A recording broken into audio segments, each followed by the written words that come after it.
This is why we said this Hawaiian culture has to go.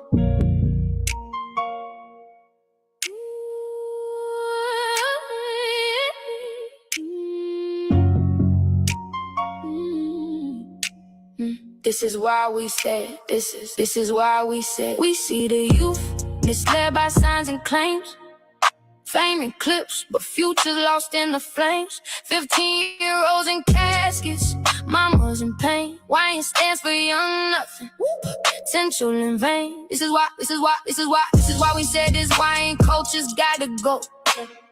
Trading likes for likes, the cost is way too low. How many graves till we say enough is enough? These kids are dying for nothing, just a useless bluff. They chase the high, but it's a deadly ride. No legacy, just a body count, side by side. We need a change, a different path to stride. Let's raise our kids to live, not just survive. New York to Nassau, down in North Sea. Same story told 3 times, 3 families grieve. Posted up with Iron 15 and naive, thinking that a red flag make a dead man breathe. Who put the gun in his hand for he could drive? Who told him dying young means you was fully alive? They clout chasing demons for a 60-second thrill, but that comment section quiet when it's time to pay the bills. Funeral home profit, why the block go numb? Whying in the captions, but the pain don't get a crumb. We was all made for more than an R.I.P. shirt. If we don't kill the culture, then the culture kills the work. This is why we said this.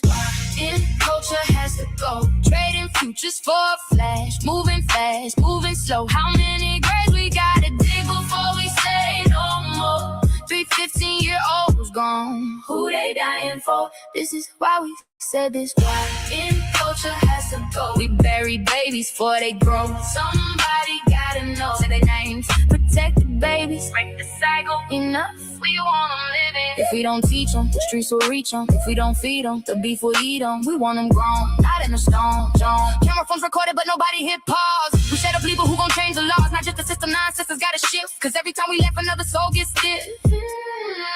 Ryan in the bio, but they never see 21. Told them get active before you ever held a son. Granny at the vigil with his hoodie in her purse. If that don't break you, then tell me what's worse. We can't just talk death, we gotta model life. Put the books back in their hands before they grip the knife. Build them up with trades with truth, with time. So young nigga turn a young noble, watch him shine. This is why we said this, why in culture has to go. Trading futures for a flash. Moving fast, moving slow. How many days we gotta dig before we say no more? 3 15-year-olds gone. Who they dying for? This is why we said this. Why in culture has to go. We bury babies before they grow. Somebody gotta know. New York, Nassau County, North Carolina. Say their names tonight, then tomorrow say the name. YN gotta go so the youth can stay. We love you. Come home, it's not too late. This ain't entertainment, this is eulogy. 3 empty chairs at graduation, 3 jerseys, nobody gets to wear. Nassau County, New York, North Carolina, different dots, same map, same lie. Told to a child, die young, live forever. But forever don't raise no babies. Forever don't hug your mama back. Forever don't clock in, don't build, don't heal. Forever is just gone. So tonight we said it plain. Hawaiian culture, you had your run. But we choose a youth culture, young, outstanding, unified, thoughtful, healing. We don't cancel kids, we call them higher. We don't glorify the grave, we multiply life. If you're 15 and you hearing this, you matter, you need it. You ain't gotta prove it with blood. Put the guns down, pick your name up. Hawaiian gotta go, so the babies can grow. Hawaiian gotta go, so the families ain't love. Hawaiian got to go, cause we said so. We see you, stay alive. Come home, say your life is the flex. Hawaiian gotta go, but what we put in this place. Mixers on the block, not just cops with a taser. Trade schools in the church, books back in the spaces where they learn to build a home, not just how to catch cases. 15 ain't grown, so stop pinning them war. If we feed them purpose, they won't hunger for the score. Ain't no drill in no welding class, ain't no beef on the farm. Teach your boy to use his hands, he both use them for harm. Auntie MCs pulling up, OG stepping in. Barbershop talks about more than who's scrapped again. We can't scroll past pain and say that's just how it is. Cause every share without a plan is a child we dismiss. This is why we said this. Why camp culture has to go. If we want a mere 25, then the lies gotta go. Replace the clicks with conviction. Replace the smoke with hope. 3 caskets and 3 stakes. That's a heavy road. This is why we said this. Why camp culture has to go. Go, go, go.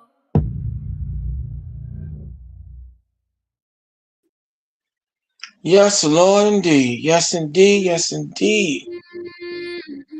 Yes, indeed. Yes, indeed. This YN culture definitely has to go. It definitely has to go. And that's a powerful, powerful song, original song by the Seventh Answer, Lady Karima, getting in all of our thoughts and ciphers on this Saturday evening, Saturday night. And we welcome our night owls to another episode of The Lion's Den, the segment title, The Conversation Continues. And for my beautiful West Coast, lovers out there, we welcome you again to another session of The Lion's Den. The conversation continues, talking about what's on your mind. And we're your host, the Seventh Answer, Lady Karima. And I am your brother, your friend and servant, Dark Storm. And as always, we give honor to the Lord in Christ, from whom all positive thoughts flow. And we are about destroying this YN culture. Because we want young geniuses, YG, young geniuses, YS, young scholars, both male and female. And to the ladies, we don't want no bad bitches. I gotta just call it what it is, bad bitches. We don't need that. We need you to be beautiful and beneficent. And we're not here to give you no sermon, preach, but the bottom line is how we treat each other gives everybody outside of our race a clear indication how they better treat us. Don't forget now, image is everything. All right? And so we welcome you to another episode. And we're going to be doing an open discussion because, every now and again, we're going to lay down the gauntlet. And we'll welcome you out there in Lions Den land to come in and vibe, click, and politic with us, either on the subject matters that we're going to talk about throughout this broadcast, or if you have something relevant and intelligent on your mind and you want to come here and discuss it, we will welcome you. All right? But understand this here, right? That as you now embark upon this voyage for the next number of hours here in the Lion's Den, you are now embarking upon a powerful, direct, but subtle, truthality, listening, experiment, and experience. Because from city to city and state to state, without no foul-up, bleep, bloops, or blunders, with the Seventh Answer, Lady Karima, at the helm of the Lion's Den, you are indeed about to experience all types of miracles and wonders. And whether you like it or not, believe it or not, or you want to deal like the late Aretha Franklin and the late Curtis Mayfield,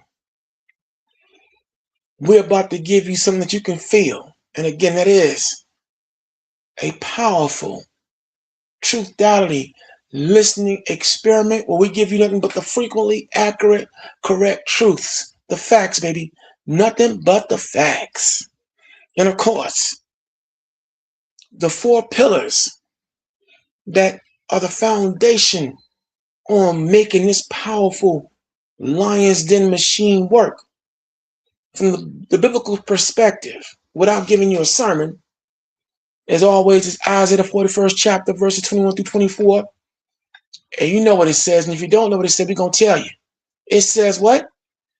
We must produce our cause and bring forth our strong evidence on events past, present, and future. Also,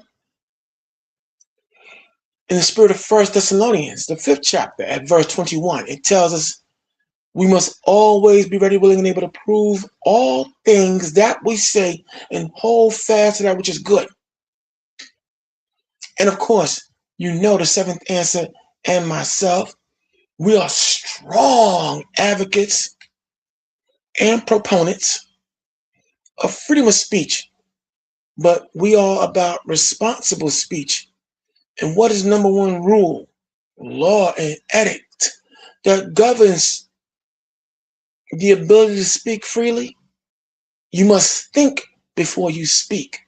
Give careful consideration of what you say before you say it, because see, there's also that thing known as an abuse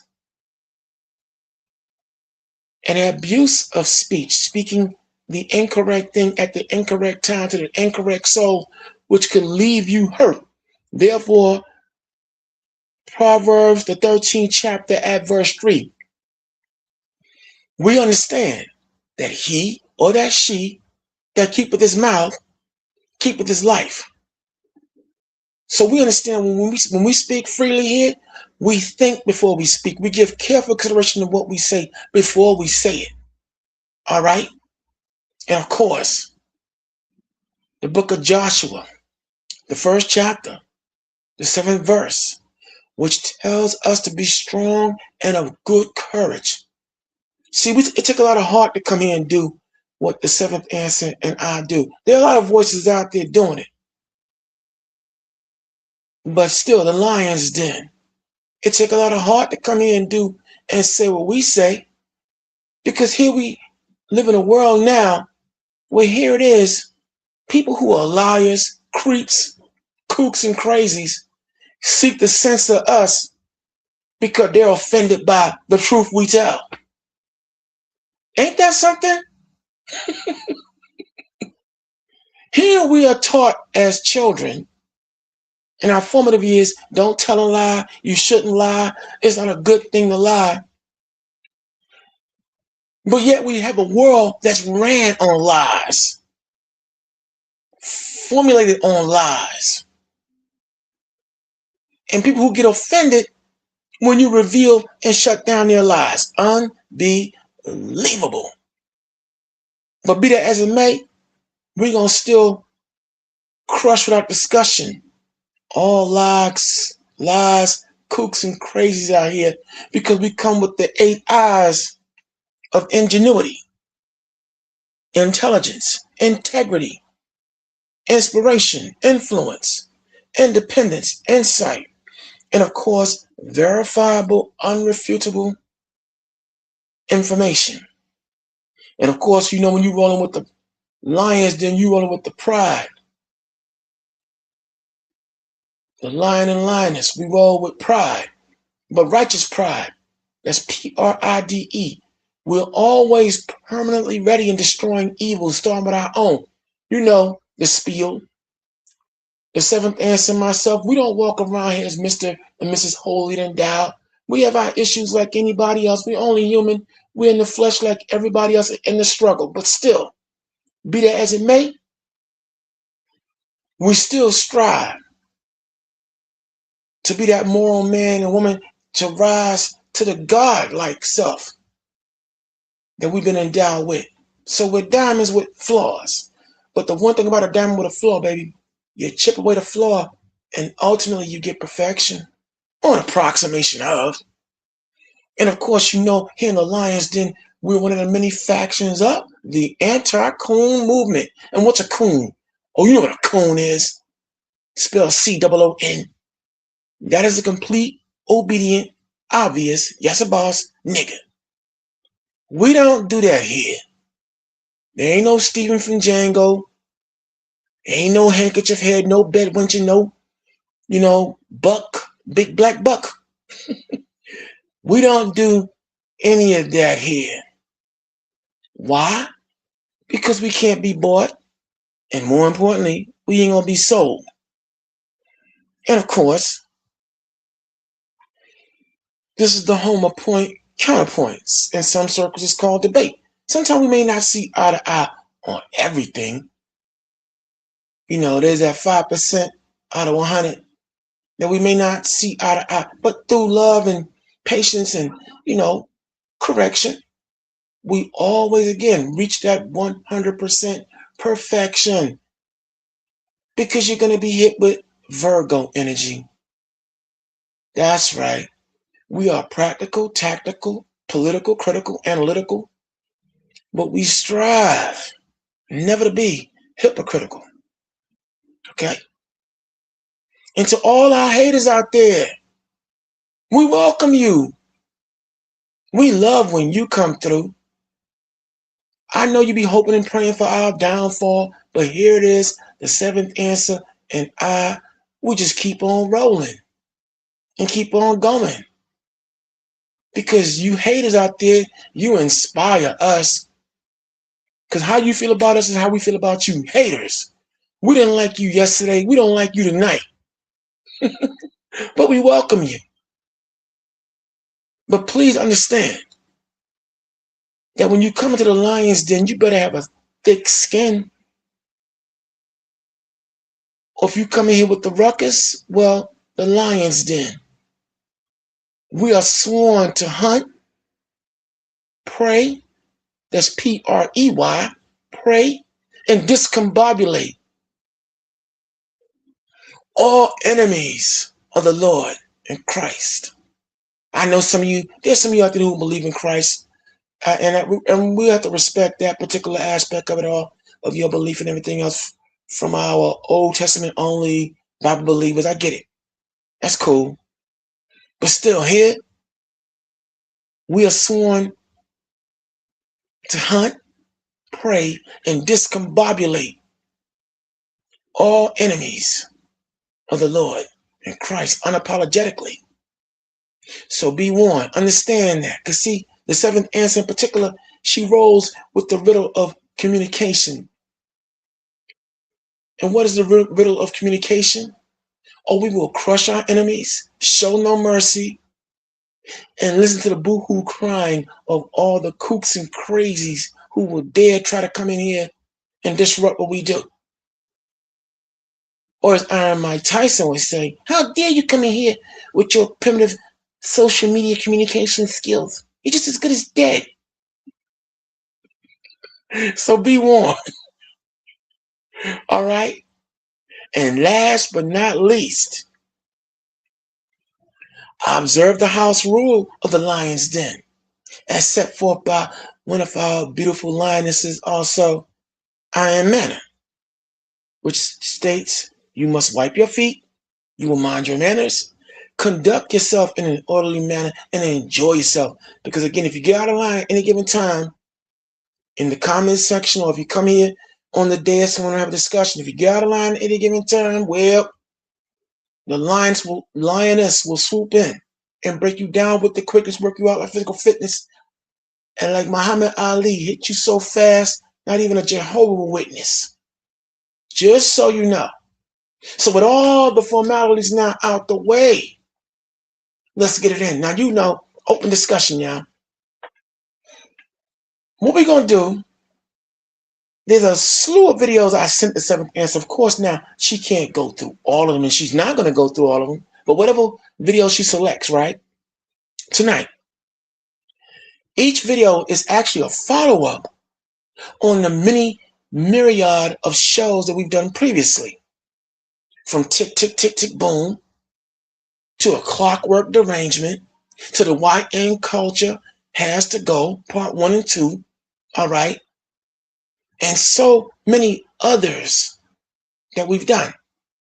Some are follow-up, some will be follow-up stories to previous stories that we've given here on the Lion's Den. Some will be humorous, some will be not so humorous, but each video can be a discussion within itself. But again, if you want to come in, if you're not, you know, shy or intimidated, and you shouldn't be, you're more than welcome to come in here and vibe, click, and politic with us, and let's have a discussion. All right? And we hope that you'll enjoy this presentation that we're going to give you. You know, normally we always come with titled subjects and everything else, but again, we're going to open up every now and again And never let it be said that we aren't, generous enough to open the days to you, our fellow conversationalist, to give you a shot at the title and come in here and vibe, click, and politic with us on either the videos we're going to show or something that's relevant and intelligent that's on your mind. Excuse me. And I'm coming down from a little workout, so I got a little bit of how you say, pre-workout jitters, trying to keep this old body of mine in shape and get back to at least some kind of a nice little form. Take care of yourself.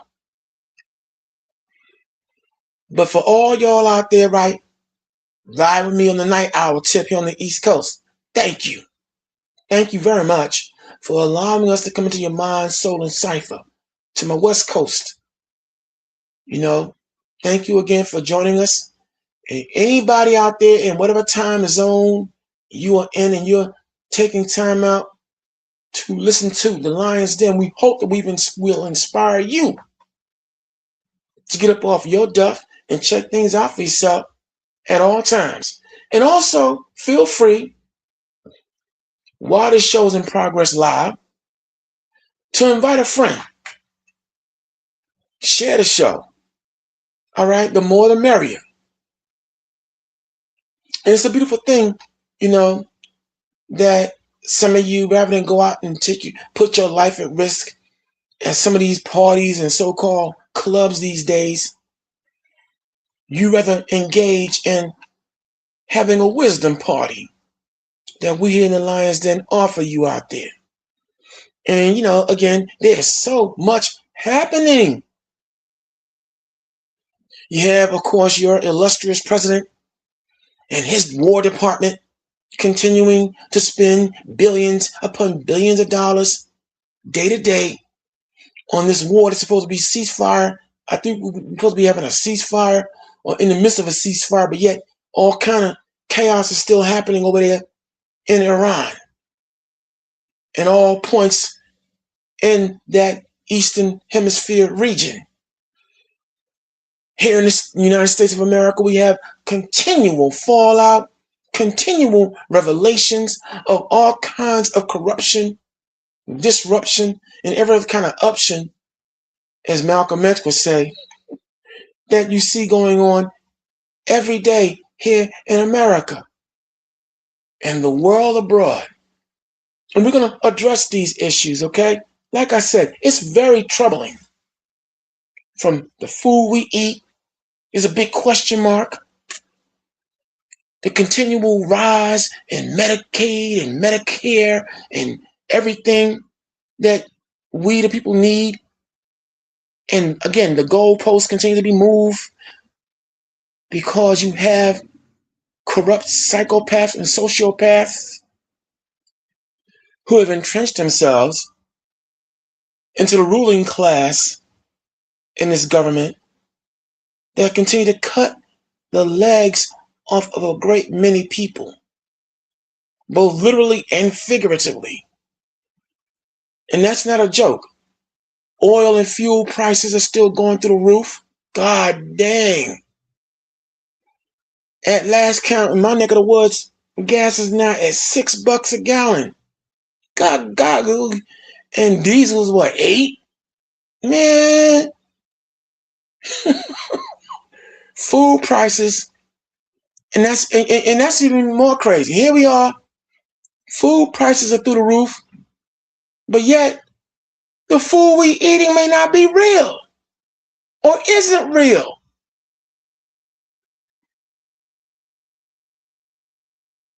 So we're living in a world where, okay, right about now, this God of Israel or whoever else is scheduled to come back here and redeem and rescue. Oh, you more than welcome to come and do it now. Because I don't know about anybody else. I'm past tired of all these demons walking with earthly feet, being agents of chaos,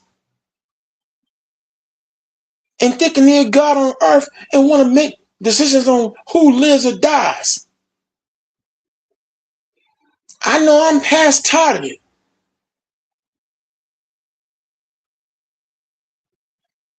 And that's where I'm at right about now. Seriously. That's why I say, here it is. We live in a world now where people, again, who are liars, who run this world on lies, seek to shut down and censor voices like the lions then because they're offended when you tell the truth.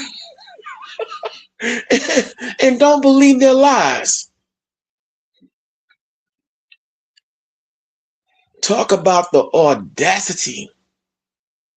So open mic, y'all. If you want to come in here and to have a discussion about something that's on your mind that you see going on and you want to sound off on it, yo, like I said, come on in, talk to us. If you want to just say hello, how you doing? We love what you, Seventh Answer and Darkstone, we love what you do. Come through. Let us know how you feel about that. That's a kind word. It's a good thing too. But if not, like I said, we got plenty in store as I give the opening monologue and all that good stuff. And like I said, it is very disturbing and concerning as the opening song that the Seventh Answer gave us, the YN culture. Some of the maniacal and demonic energy that we have allowed outsiders to put upon us. So we're here to break this satanic dragnet. We're here to break this satanic order. We cannot and will not look for anyone else to do it. We're going to address it. We're going to talk about it. We cannot continue to sit up here and have our children being taken from us by enemies inward and outward. We can't do that no more. We can't sit here and let that continue to go on. And we know how and why this thing is going on. So it's up to us now. It's up to us who are responsible, those of us who want better, need better, and understand we deserve better, to be able to stand and say what need to be said, how it should be said. And that is with stone cold, again, frequently accurate, correct truth, none but the facts. All right? And for those of you that love the truth, welcome. For those of you who hate the truth, okay, that's fine. That's fine. Oh yeah, that's right. I meant to tell you. For all you, again, to all you haters, every time you come here and you feel some kind of way about us being here on the air, the Seventh Answer and myself, well, we always extend to you our deepest sympathies and empathies because we're not going to compromise for nobody. So you can always leave. All right, I want you to understand you can leave, vamos, keep it moving, go, go, go, go, go, go, go, go. But if you choose to stay, well, again, welcome.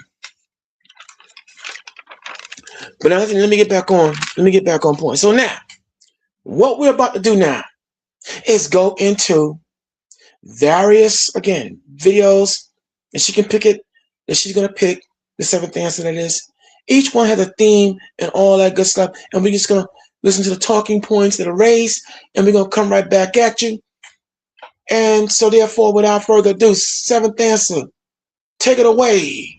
Okay, so I'm gonna play these relevant. I ain't playing the McDonald one. I'm not playing the one with the missing children because I feel like people are, still looking for their children. I'm not about to play to where they're cooked and all that. No, I'm not. I feel like that's disrespectful. Okay, well, Seventh Answer, look, like I told you, yeah. You are the just in case you be like, why you didn't play that, and I'm just letting you know because. No, but hold on. You heard at the opening I said that you will use your discretion that you'll pick. So I got no problem, and I'm going to rock with you on that because I didn't consider that. So therefore, like the whole. I appreciate it. Go to they cooked and all. No, we're not about to do that one. We're not about to do that. No. I didn't consider it, and I'm glad, and I welcome your discretion. Therefore, no problemo. Virgo energy is what it is. It would So I know where you're going with it, but it wouldn't be right. People still having hope I know. You know what? I children. got. To You know have what, hope Seventh Answer? I got pregnant it. girls ain't cool. You feel me? So Yeah, you know what? The more you talk about it, my heart just sank, and so therefore, I got you. That is respected. So whatever, again, your discretion, you pick, and we gonna rock what we can rock with. Okay, so let's go to work. Let's go to work. yeah, I would definitely find more stories to add up for that though. I know you will. All right, let's go to work, Seventh Answer.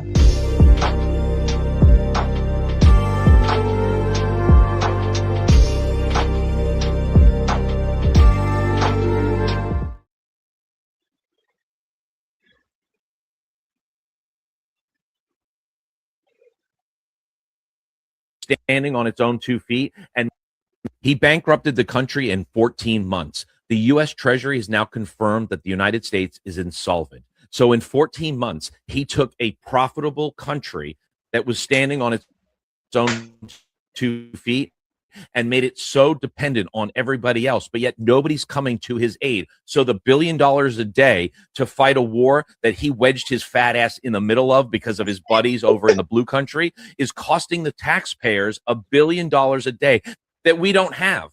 We couldn't afford health care for the people of this country, but yet we have $1 billion a day to go to a war that nobody wanted. We couldn't afford to give kids free lunch in schools, but yet we have $1 billion a day to fight a war that's not actually going to profit or benefit the United States in any way. And that's exactly what he's done. He has bankrupted 6 companies. He has bankrupted 3 casinos, and he has caused harm and chaos in every single adventure that he's ever taken. And he always goes bankrupt.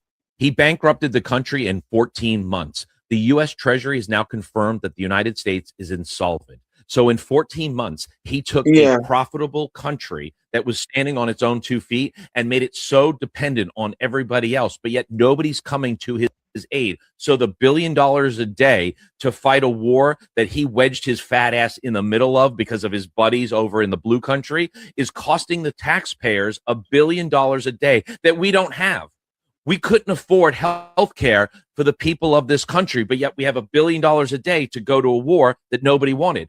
We couldn't afford to give kids free lunch in schools, but yet we have $1 billion a day to fight a war that's not actually going to profit or benefit the United States in any way. And that's exactly what he's done. He has bankrupted 6 companies. He has bankrupted 3 casinos, and he has caused harm and chaos in every single adventure that he's ever taken. And he always goes bankrupt. Now, let's be careful now. We have to understand that there are some schools and there's some administrations still, providing free lunch for our children, but still in certain states here, like in New York, where I'm at, and some other surrounding area, New Jersey and Connecticut, there are a lot of kids being deprived right about now. And because again, we have maniacs. I'm not gonna make it pretty. Maniacs at the helm of the government. Yes, billions of dollars being spent daily and counting. But yet, here it is. We watched a few months back $40 billion be given to Argentina and other handouts and goodies that was given to other countries by the Democrats when they were in office. But now we're talking about the Republicans. Look, this is bad all the way around. And this should not be. But see, this is what happens, okay, when you're racist. This is what happens when you don't take things serious and you just hope things will get better without wanting to take action. But it's going to be a call to action. Just watch. Seventh Answer, take it away. Let's go to work.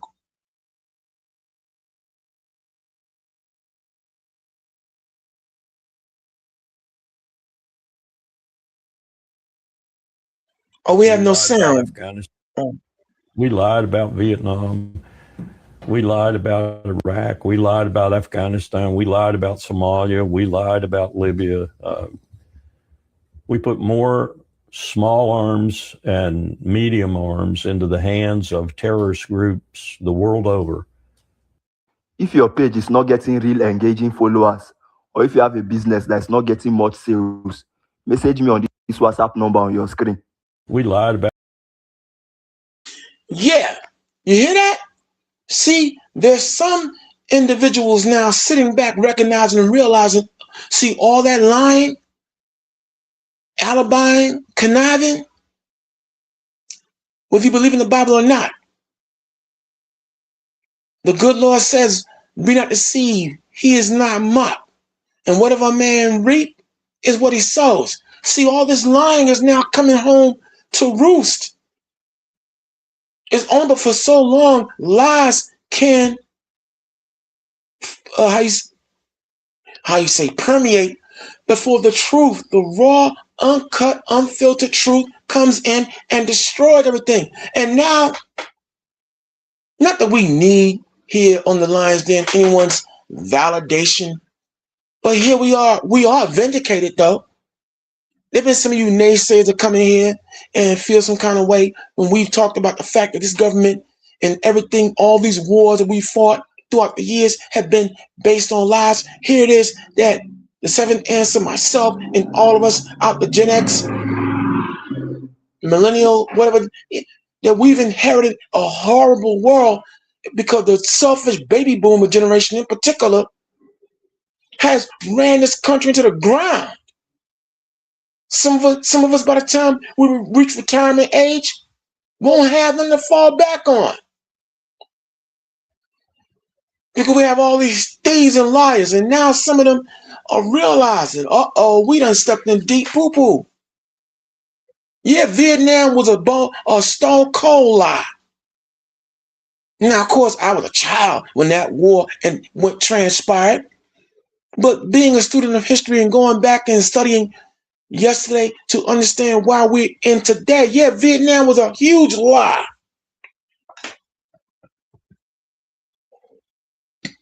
Based upon what? Greed.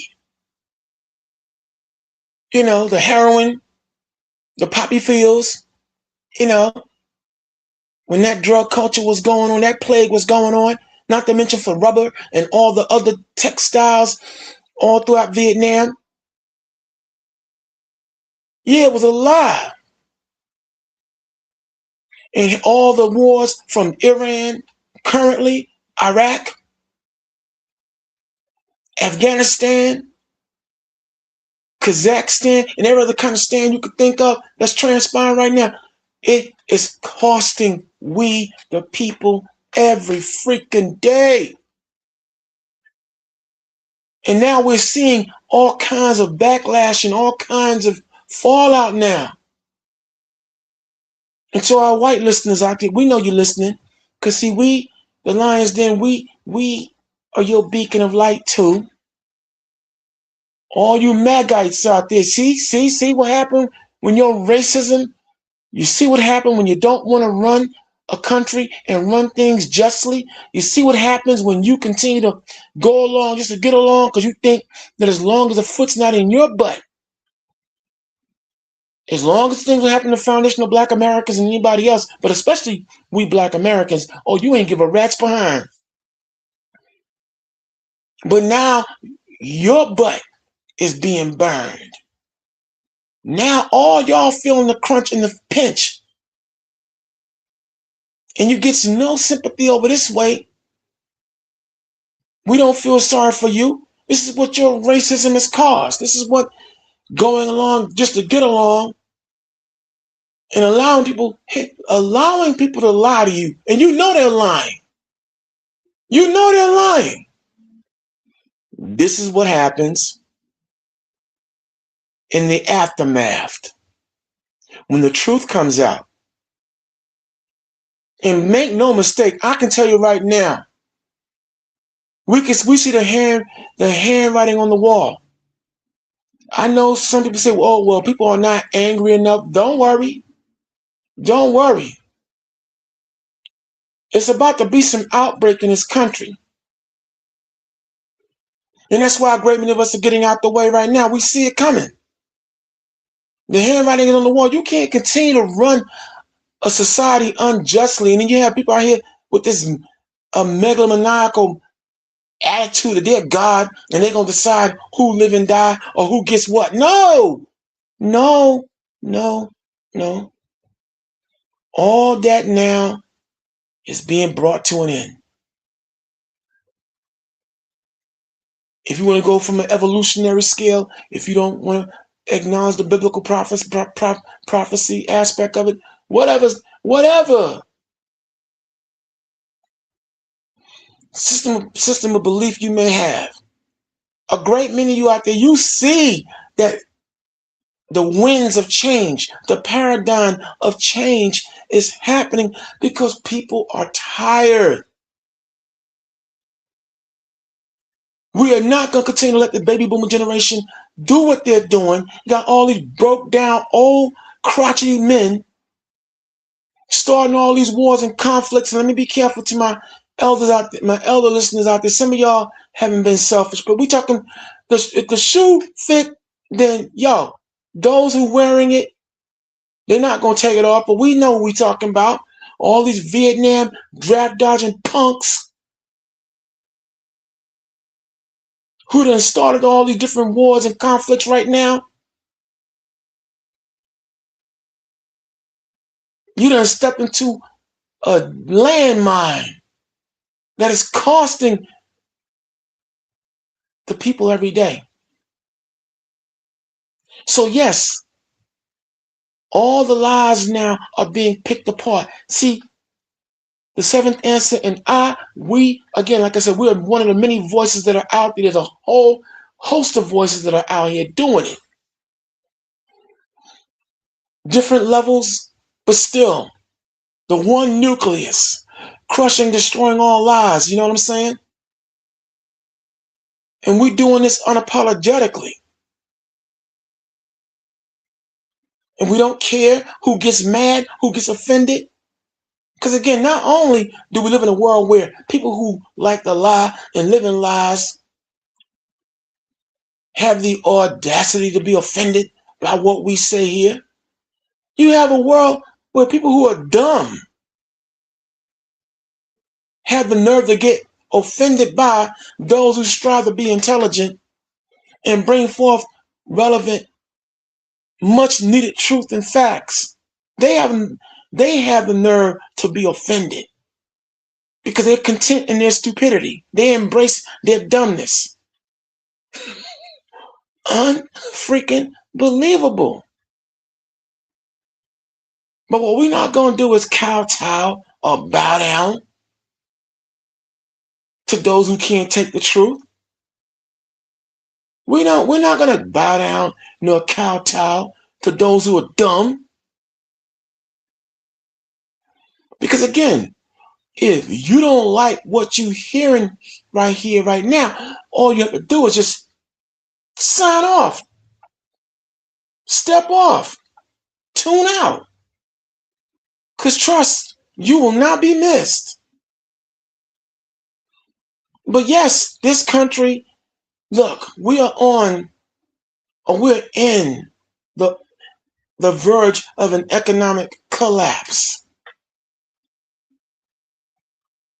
Whether the mainstream media wants to admit to it or not, we're in the midst of a depression.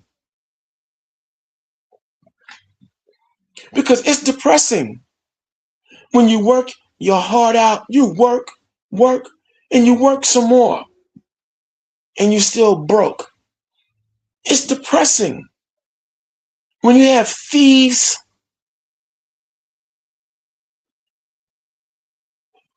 raiding the coffers of this society and taking your legalized extorted money, also known as taxes, and giving it to everybody but those of us paying into the system when we need a helping hand. It's depressing to see all these things transpiring, and you'll have people here want to philosophize and tell you, well, listen, money doesn't buy happiness. Says who? But let me clarify. See, corrupt money, as God said, corrupt money made in evil may not bring you happiness. But a hard-earned, fair, equitable portion of money that you make, it brings plenty of happiness. Because see, if money don't buy happiness, how come you have forces out here that spend their every waking day and even in their damn sleep looking to try to find ways to keep a great many of us from having money? Think about that for a second. If money don't buy happiness, why do you have people who conspire on how to wreck the economy? Here we live in okay, for sake of argument, we live in a steak and lobster economy making Frankenbean wages. Everything is going up except your wages. And a great many of us out here losing jobs. And just a short week ago, we told you in the Lions Den that with the continual need for an estimated $1.3 trillion or $1.5 trillion for the war chest, Pete Hegseth and the Department of War, that more cuts, more jobs are gonna be eliminated. And for all you white ladies out there, all you white women out there, hey, don't cry. Don't cry now because you're losing your job, because you're joining a lot of black women who lost their jobs unjustly. Welcome. Because see, a lot of white men don't like the fact that you white women have been mouthy and gotten too high on the horse and you don't depend on them no more. So that's why they're taking those jobs from you. That DEI, they cutting your legs off because y'all been the main beneficiaries of that DEI. That's why they're coming for you. Because that white man wants you subservient to him. See, everything that's being done is being done deliberately. And some of y'all, why y'all black folks are not protesting? Why should we protest? We've been protesting, and for a long time, we have not been heard. Oh, you guys are always crying. You guys just want something for free, blah, blah, blah. No. You are on your own. But we're just telling you why. You white women are now being dragged and getting caught up. Because some of your white supremacist men feel some kind of way about y'all having jobs, and here it is chasing at the black men on the low. Yeah, understand. We're going to just say it like it is. We're not afraid to just call it as we see things are happening. So y'all getting step 2. And now you can join black women who lost their jobs unjustly. Black men as well. But you know what? Look, we fine. We actually fine. Even though a great many of us financial black Americans, we might be facing the heat, but we've been used to this now. We've gotten used to it. And we're enduring and coping. But a lot of you white folks and some of you and all you others out there that want to be white adjacent, thought you was down with the MAGA team, whatever. Now you're feeling the heat. And again, you get no sympathy over this way. Now, does someone feel some kind of way about what I'm saying? Do you think that I'm wrong? Do you think the facts and the computations and configurations that I and the seventh answer we bring when we talk so boldly about the issues the way they need to be talked about, considering the fact this is the world we've inherited, you think we're wrong? Do you think that we're supposed to look at a pile of dookie poo and somebody sprinkles powdered sugar on it, oh, we're supposed to now turn around and say how sweet it is? Here we have a government that's corrupt to the gills. Republican and Democrats who are rogue and don't give a rat's behind about we the people making all these moves that are illegal. And we supposed to still talk about God bless America? Or you think we're supposed to still talk about our patriot duty? If you feel that way, please bring your behind in here and let's have a discussion. I would love to talk to some of you black folks who embrace MAGA. Man, or if you have the Candace Owens, the Larry Elder, and so many others, Jesse Lee Peterson mentality, boy, I would love to talk to you all. So as the conversation continues, we're gonna have another video in this particular subject matter. We're gonna talk about it. Let the video run first, then we're gonna come back and talk. Let's go to work, Seventh Dance. Let's go to work. You're the Department of War Crimes. Why did you order the bombing of the girls' school in Iran? Why have you been the illegal attacks that have been killing fishermen in the Caribbean and the Pacific? Why are you continuing this war? You deserve to be arrested. You deserve to be arrested. Have you no shame? You deserve. You are a war criminal, and you will be tried. You should be disgusted with yourself. How many American service members have to die for Israel? How many Iranian schoolgirls have to die for Israel? We're outside the Armed Services Committee where Secretary of War Crimes is going to be asking Congress for $1.5 trillion for a Department of War budget, when instead Congress should be asking him about his war crimes. Why did he target the girls' school in Iran on the first day of this illegal Iran war, killing over 150 people? What was the use of AI in this targeting? Why did he order the dropping of bombs on boats in the Pacific and the Caribbean, killing over 150 people? They should be calling for his arrest, not fast-tracking more money for these war crimes. He should be arrested, not platformed in this building in Congress for more money. Yeah, that putz you're looking at is the corruption, do you think, in the pen? Yeah, that's your, look at that doofus. That's your head of Department of War, Pete Hegseth, Mr. Fearless Warrior, spending your money and bankrupting you and I to go fight wars that have no business being fought. Take it away, Seventh Dancer. We'll come right back.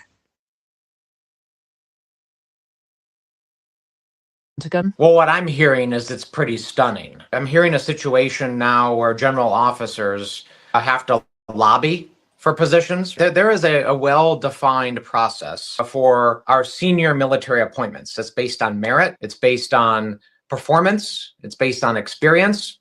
They have redesigned that process, funneled it through Pete Hegseth's office so that it's based on loyalty, it's based on ideology, and it's based on lobbying. This is stunning that the people who are the most responsible for our national security and the welfare of our troops might be getting appointments based on who they're paying or who they're lobbying or who they're buddies with. How dangerous is that for our men and women who we have a sacred oath to protect? I think we are going to be spending years uncovering corruption, the likes of which we have never seen in the United States of America. If we regain the majority, we have an obligation to uncover this corruption, not because we want to go after people or be vengeful or settle the score. I have little interest in that, but because they are stealing from my constituents. We're incompetent then, you're incompetent now, and you're the gift that keeps on giving when it comes to incompetence. Secretary Hegseth, you have been lying to the American public about this war from day one, and so has the president. You have misled the public about why we are at war. You and the president have offered ever-changing reasons for this war. The president has got himself and America stuck in the quagmire of another war in the Middle East. He's desperately trying to extricate himself from his own mistakes. Congressman, you should know better. Shame on you. Calling this a quagmire 2 months in. The effort, what they've undertaken, what they've succeeded, the success on the battlefield that could create strategic opportunities, the courage of a president to confront a nuclear Iran, and you call it a quagmire, handing propaganda to our enemies. Shame on you for that statement. And statements like that are reckless to our troops. Do you know how much it will cost Americans in terms of their increased cost in gas and food over the next year because of the Iran war? I would simply ask you what the cost is of an Iranian nuclear I'm bomb. gonna Why cost won't the you gas answer what and it costs to prevent Iran from getting a nuclear bomb? I give you that, sir. But let me. What if you would could it just cost? ask my- What would you pay to ensure Iran doesn't But get a nuclear can you- bomb? Mr. Hegseth, I stand by what I said last time you were here. You were incompetent then, you're incompetent now, and you're the gift that keeps on giving when it comes to incompetence. With that, Mr. Chairman, I yield back. You were incompetent then. So this war in Iran is not theoretical for me or for my constituents. It's deeply personal. As you also know, on Easter Sunday, President Trump threatened to destroy Iran's bridges and power plants, writing, quote, "Open the fucking strait, you crazy bastards, or you'll be living in hell. Just watch." And 2 days later, President Trump wrote, quote, "A whole civilization will die tonight, never to be brought back again. I don't want that to happen, but it probably will." My office's phones have been ringing off the hook. I've heard from so many military families concerned about the president's mental fitness and whether he's fit to serve as our commander-in-chief, given that he's sending their loved ones into harm's way. Our troops, who have shown incredible bravery and tactical proficiency, deserve to know that their leaders are focused and stable. So, Mr. Secretary, you are with the president a lot, and it pains me to even have to ask this about our president, but my constituents' lives are at stake. Do you believe that the president is mentally stable enough to be the commander-in-chief? Did you ask the same question of Joe Biden for 4 years? Mr. Secretary, Joe Biden is not the president. Mr. Trump has been president for a year and a half, and I'm asking you did right not. now. And I won't even engage with the level of disparagement that you're putting on the commander-in-chief, who indeed is. Mr. Secretary, every single day. Mr. Secretary, Biden is not the president. Sharpest, most insightful commander-in-chief we've had in generations. And you want to compare, you want to ask that question after you and your fellow Democrats defended Joe Biden, who could barely speak and didn't know Mr. what day of the Secretary, week it as was? you know, He governed through an auto pen. We when- had a Secretary of Defense who went AWOL for a week. I can't Mr. be gone Secretary, for 10 days. I will reclaim my time. Genladies' So- time. She's Thank reclaimed it. So, as Mr. Jimenez said, we should be taking leaders at their word. So is there a reason that we should not be taking our leader at his word? Iran should not underestimate the will of President Trump and the United States military to achieve our mission. Okay, well, I want you to know this is not a partisan thing. In fact, many Democrats have had, many Republicans have had these same questions. Marjorie Taylor Greene said he's out of control and he's gone insane. Candace Owens said the 25th Amendment needs to be invoked. Megyn Kelly, Tucker Carlson, who you used to work with, Alex Jones, Stephanie Grisham, the list could go on. So how do I explain to my constituents that while they are in harm's way, their commander-in-chief is posting these unhinged posts? How did you explain to your constituents what happened on October 7th? Or what happened in Afghanistan? Or what happened with the debacle and the withdrawal in Afghanistan, where the troops were left? How did you explain that to Joe Biden's leadership? Mr. Secretary, How did you I'm not explain that to the asking you Marines about that the didn't get previous medals? administration. That we restored their medals because of that Mr. disastrous Secretary, withdrawal in I'm asking Afghanistan. about Did you what's explain that happening to your right now. constituents when Joe Biden was asleep at the wheel and he had an AWOL Okay, Mr. Secretary of Secretary, Defense? how I don't about think you this did. next post? How can I explain this next post to my constituents? I'm Jewish, so this doesn't really bother me, but my understanding is that this is quite offensive to many Christians. So how do you explain this post?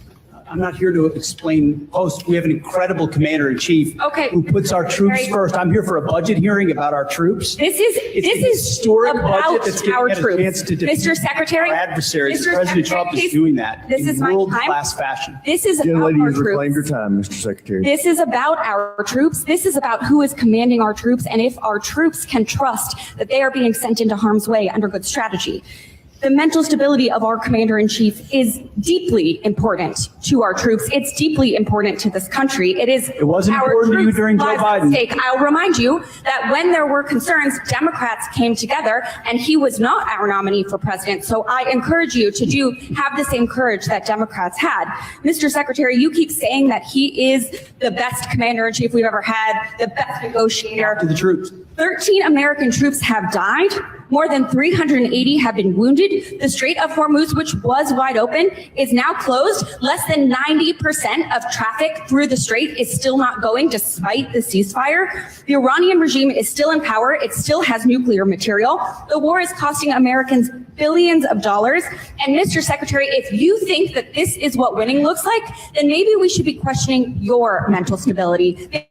Maybe you are the one responsible for this failure, and the president should think about replacing you. Mr. Chairman, I yield back. Iran begged for this ceasefire, and we all know it. As the President Truth this morning, a big day for world peace. Iran wants it.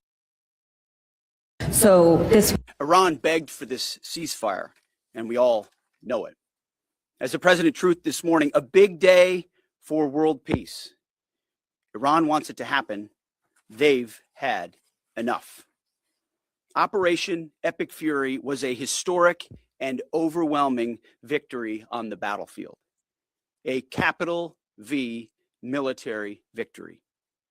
By any measure, Epic Fury decimated Iran's military and rendered it combat ineffective for years to come. You see, in less than 40 days, one of our combatant commands, Central Command, CENTCOM, using less than 10% of America's total combat power, dismantled one of the world's largest militaries. The world's leading state sponsor of terrorism proved utterly incapable of defending itself, its people, or its territory. We untied just a fraction of our strength, and Iran suffered a devastating military defeat. Together with our Israeli partners, America's military achieved every single objective on plan, on schedule, exactly as laid out from day one. Iran's Navy is at the bottom of the sea, whether it's the Soleimani class, their frigate class, their prized drone aircraft carriers, submarines, mine layers, sunk. Iran's Air Force has been wiped out. Iran no longer has an air defense, any sort of a comprehensive air defense system. We own their skies. Their missile program is functionally destroyed. Launchers, production facilities, and existing stockpiles depleted and decimated. And almost completely ineffective. Iran shot hundreds and hundreds of missiles and one-way attack drones at our aircraft carrier. They were obsessed with it, and they never got even close. Every single one of those shots easily shot down miles and miles away from the Abe Lincoln. They were blowing ammo into fantasy land. Iran begged for this. I've heard you talk a lot about bombing people and places. And when you give these orders to carry out this extreme level of violence, what's going through your mind and your body? Do you have like an adrenaline rush? Are you scared? Do you feel like you're on a power trip? Just walk us through and paint us a picture of what it feels like mentally and physically. It's a very TMZ question. My only thought process is to ensure that our warfighters have everything they need to be successful, defeat and destroy the enemy, and they come home. I want them to feel empowered, to have every authority they need within our rules and within our law to bring maximum violence to the enemy. Because war is violent, war requires doing difficult things, but I want our people to feel empowered, so it's our guys that come home and their guys that do not. I've heard you. Mr. Hexeth, I recently realized that we have something in common. I'm also a fan of Pulp Fiction. And no, the movie is not an accurate portrayal of the Bible. You know what I'm talking about. This president and his administration have claimed to be the most transparent of all time. With that in mind, I'd love to get some straightforward answers today. Some estimates show that the Trump administration's war of choice in Iran is costing taxpayers around $1 billion every day. In addition to spending taxpayer money on a war they don't want, it is also driving up costs. The cost of gas, while the cost of living is skyrocketing under this administration's policies. To me, and I assume to the American people, it is unclear why we started this war, how it will end, and what anyone gained from it. Mr. Hexeth, about how much money has been spent on this war to date, And how much more do you anticipate spending? Well, as our comptroller laid out, the estimate is less than 25 billion at this point as far as an expenditure. And the question I would ask this committee is, what is it worth to ensure that Iran never gets a nuclear weapon, considering the radical ambitions of that regime? I mean, almost every member of this dais at some point has said, whether it was Thank you for your answer. I'll proceed to Iran my can next never have a question. nuclear weapon. Thank you for your answer. President Trump is the one that's willing to make sure it doesn't happen. Supposedly, we had taken care of the nuclear capability last time around. And now this war, we're at it again, because obviously we said we did, but we didn't. In a way that we know. the United States military can do. I want to reclaim my time. We know that the cost of oil and gas has gone up as a direct result of this war, and the American people are feeling that pain at the pump. In an attempt to alleviate the high price of gas caused directly by this president, he lifted sanctions on Russian oil. The way I see it, this is a massive gift to Putin and Russia's struggling economy. Mr. Hegseth, is there any concern that easing sanctions against Russia will allow Putin to continue funding Russia's illegal war against Ukraine? Well, we've seen Russia's and Putin's inability to make effective battlefield gains, just like their inability to defend the Maduro regime with the billions of dollars of systems the Russians sent to Venezuela in order to defend him, which were defeated in 15 minutes. So Russia's military capabilities are no match for ours. And you don't believe easing ensuring the sanctions is helping Russia? Well, we have the best energy team in the planet It's just a yes or White no. House. We're going to ensure that this is not deja vu. It's a simple yes or I no. understand the energy dominance that this administration has unleashed. All right, well, I'll proceed to my next question. Last week, it was announced that the Department of Defense is no longer requiring service members to get their annual flu shot. Now, this is an easy one for you. It's a softball. Don't screw it up. The rationale was to, and I quote, restore freedom to our joint force. This has been a requirement since 1950 because it is an effective at preventing the spread of flu among our troops. It's not some new woke requirement as you like to lean on for much of your rhetoric. This decision is actively making our military less safe and less prepared. Mr. Hegseth, at this time, are there plans to remove the mandatory requirement of other vaccinations like measles, mumps, and polio? We made very clear in our announcement that it applies to service members having a choice as it pertains to the flu vaccine. Don't you think that's a little reckless? No, I think allowing well-informed Americans who serve our country to make a choice is not reckless. And commanders will still have latitude, say, for a submarine or something else to make a decision for a unit about whether it could be mandatory in a particular circumstance. But overall, our troops have earned the right to be able to choose about something like that related to their health. Mr. Hegseth, I stand by what I said last time you were here. You were incompetent then, you're incompetent now, and you're the gift that keeps on giving when it comes to incompetence. With that, Mr. Chairman, I yield back. Mr. Hegseth, I recently realized that we have something in common. I'm also a fan of Pulp Fiction. And no, the movie is not an accurate portrayal. Well, I think that direction. He's Mr. a Hegseth, dummy. I recently realized. Well, I think that direction. Okay? Mr. Hegseth, He's a dummy. Listen to, he got caught out in his lies. Okay, if Iran is so done, who's controlling the Strait of Hormuz right now? Who's still telling American ships and other ships they can't come through? Iran. Like, dude, just see, a house divided is gonna fall. And here it is. They're calling him dumb, stupid, incompetent to his face. And notice he's not denying it. He tries to deflect because he's dumb. They're all dumb. Go ahead, run the video. Run the video. 7th answer. We'll be right back at you, y'all. Well, I think that direction from your behavior is an intense interest in Christianity, in nationalism, and in not recognizing the talents of women and white gentleman, and that's the wrong direction. I don't know what you're insinuating, Senator, but I am not ashamed of my faith in Jesus Christ. No, Well, I'm not. you shouldn't be And ashamed. if you want to shame me for it, go ahead. I'm not shaming you, but are you critical of other faiths? I am a believer. I'm quite open in that, and our department allows for a multitude of faiths. So I don't know what you're suggesting. I've heard the likes of things that people like you suggest to try to smear my character, and I won't give into it. Well, I think that direction.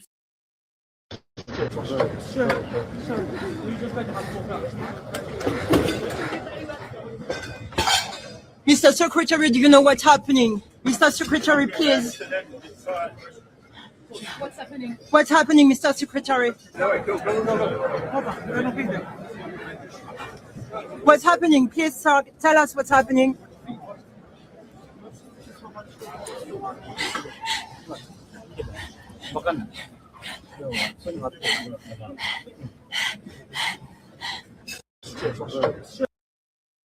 Do you know how much it will cost Americans in terms of their increased cost in gas and food over the next year because of the Iran war? I would simply ask you what the cost is of an Iranian nuclear bomb. I'm going to give you that opportunity. I would simply ask you what the. You're playing gotcha questions about domestic things. I'm not. You're saying it's a gotcha question to ask what it's going to be in terms of the increased. Why cost won't of you gas answer what and it costs to prevent Iran from getting a nuclear bomb? I give you that, sir. But let me. What would it cost? What would you pay to ensure Iran doesn't get a nuclear bomb? What would you pay? I reclaim my time. Do you not know? You had no one do the analysis of what the increased cost of gas and food on the American people are going to be? What is the cost of Iran let me holding give you the that number. straight at Let me issue with give you the nuclear number. weapons? It's $631 billion, which means it's an increase of $5,000 a year for American households. To a nuclear bomb. You deal with vague platitudes. I'm asking you about numbers. Like you don't know what gas costs, you don't know what food costs, you don't know what the operation costs.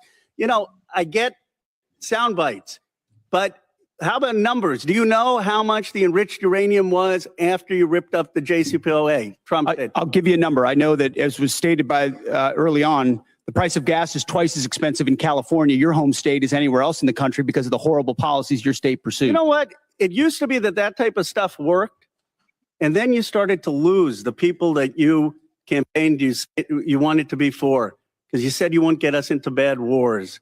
You said you would bring down the prices. You know what I'm sad for? I'm sad for all the people who voted for Trump.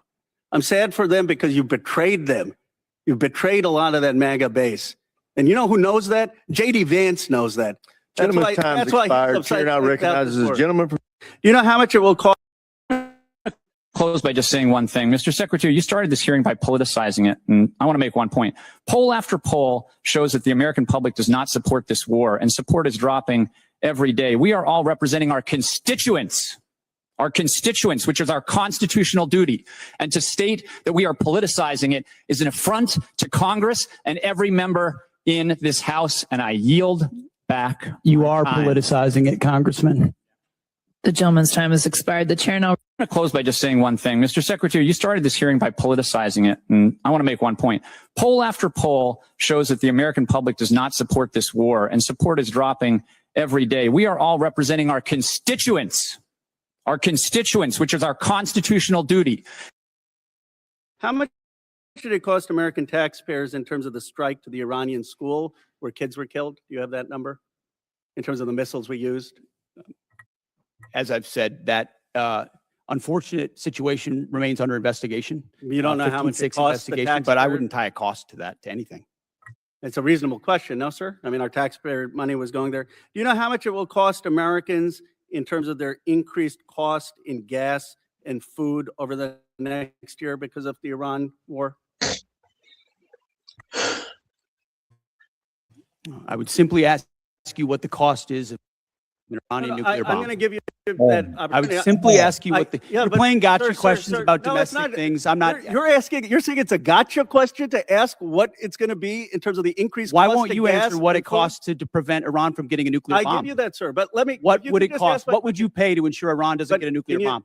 What would sir, you pay? I reclaim my time. Do you not know? You had no one do the analysis of what the increased cost of gas and food on the American people are going to be?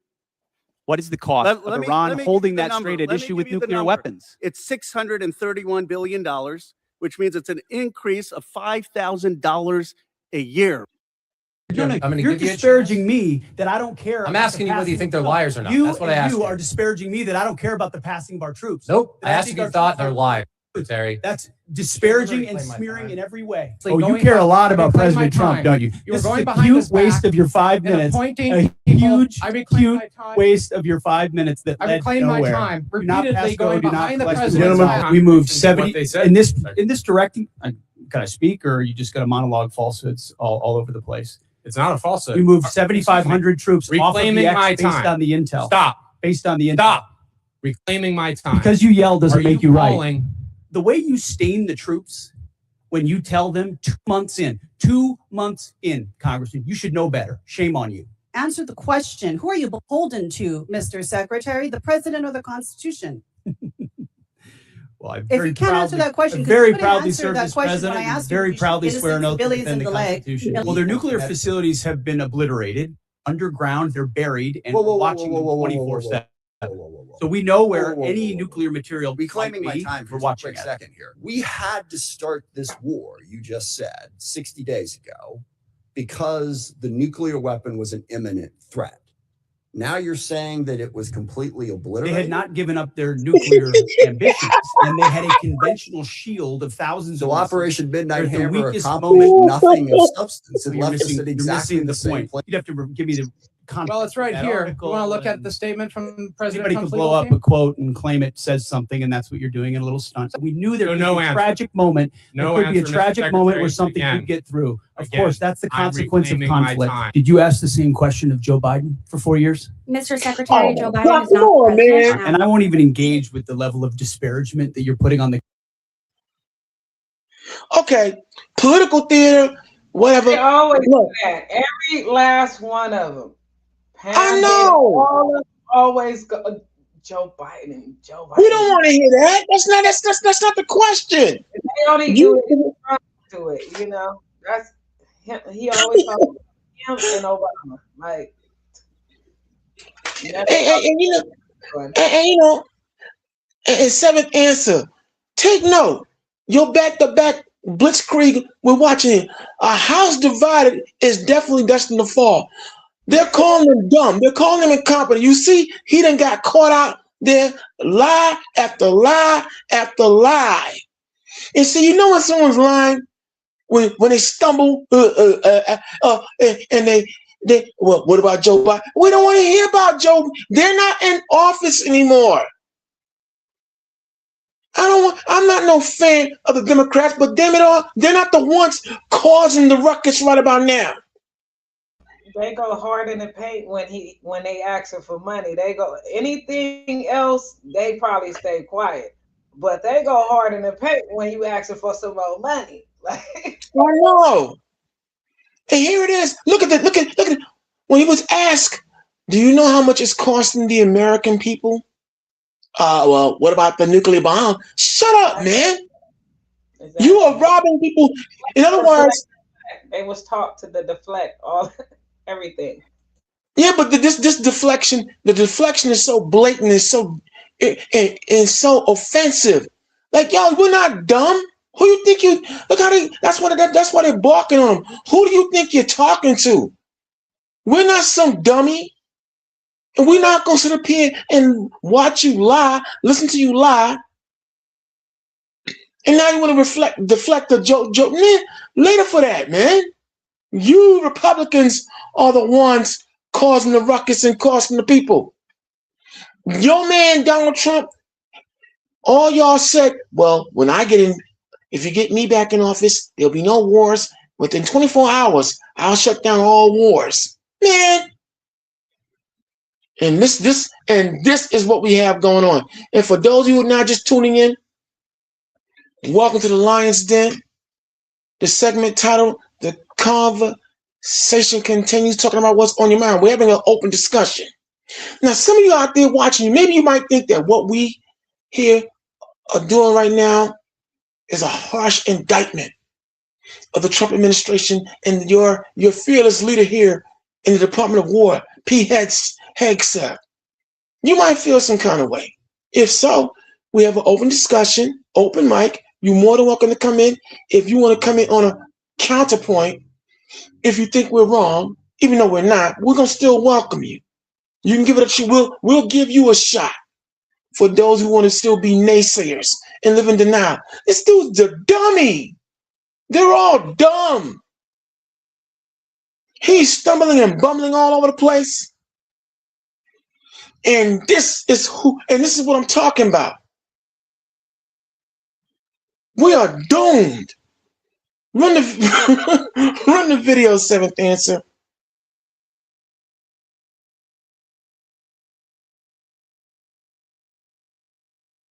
Commander-in-Chief, who indeed is, meeting Mr. with him Secretary, every single day. Mr. Secretary, Biden is He's not the the president. sharpest, most insightful commander-in-chief we've had in generations. I'm gonna You're give you a disparaging. The president has got himself and America stuck in the quagmire of another war in the Middle East. He's desperately trying to extricate himself from his own mistakes.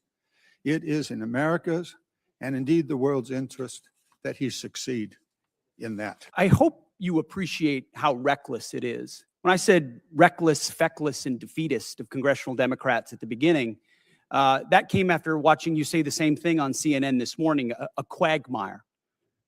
My generation served in a quagmire in Iraq and Afghanistan, years and years of nebulous missions and utopian nation building that led us to nothing. What we have right now, the way you stain the troops when you tell them 2 months in, Congressman, you should know better. Shame on you. Calling this a quagmire 2 months in.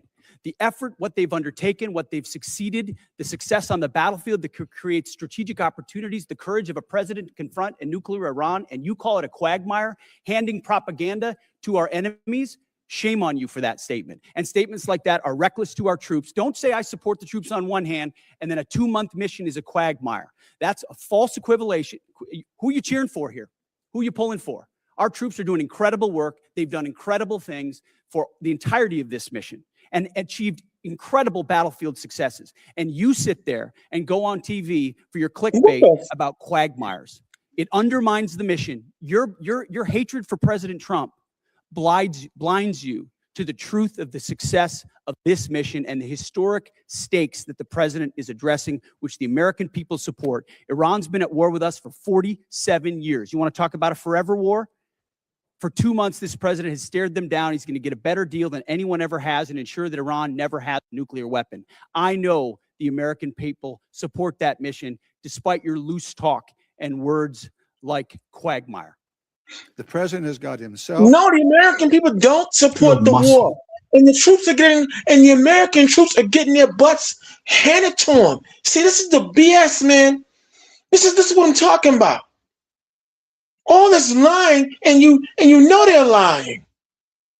Here, this is why they're giving a blackout to what's really happening, and they don't interview the troops that are out there right now. Because they're losing. We're losing. I'm gonna say we are losing. We're losing here economically, and they're losing, and the American troops that are out there being slaughtered are losing. But this is what we, or some of you out there, voted for. MAGA. Man, anyway, run the video, Seventh Answer. It speaks for itself. Behind our warriors.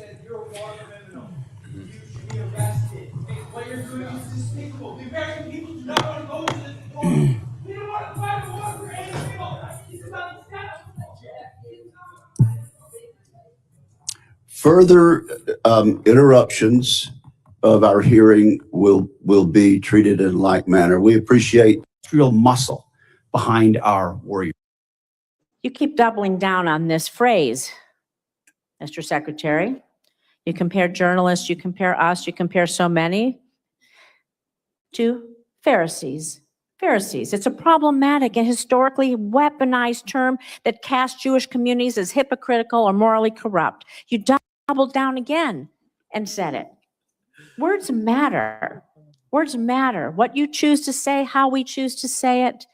How do you justify using this language as Secretary of Defense? Words matter. It's a historically hurtful term? Why do you continue to use it?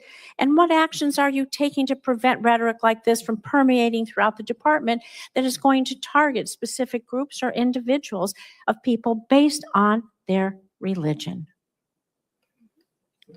Senator, I feel like it's a pretty accurate term for folks who don't see the plank in their own eye and always want to see what's wrong with an operation as opposed to the historic success of preventing Iran from getting a nuclear weapon. So I stand by it. You stand by calling people Pharisees. Sir, I cannot stand for that. That is wrong. It is not respectful to people. And I expect anyone who is in leadership in our country to be respectful and use respectful terms. You keep doubling down on this. Thank you for being here today. I want to talk about the costs of war. The biggest adversary we face at this point are the reckless naysayers and defeatist words of congressional Democrats and some Republicans. Defeatists from the cheap seats who 2 months in seek to undermine the incredible efforts that have been undertaken and the historic nature of taking on a 47-year threat with the courage no other president has had, to great success and great opportunity for preventing Iran from having a nuclear weapon. Thank you, Senator Reid. Mr. Secretary, Mr. Hurst, General Kane, welcome. The War Powers Resolution specifies that a war initiated by a president without congressional approval must be concluded within 60 days. We're right at the 60-day deadline. Is the president intending to either seek congressional authorization for the war in Iran or send us the legally required certification that he needs an additional 30 days to remove U.S. forces from the war? Ultimately, I would defer to the White House and White House counsel on that. However, we are in a ceasefire right now, which our understanding means the 60-day clock pauses or stops.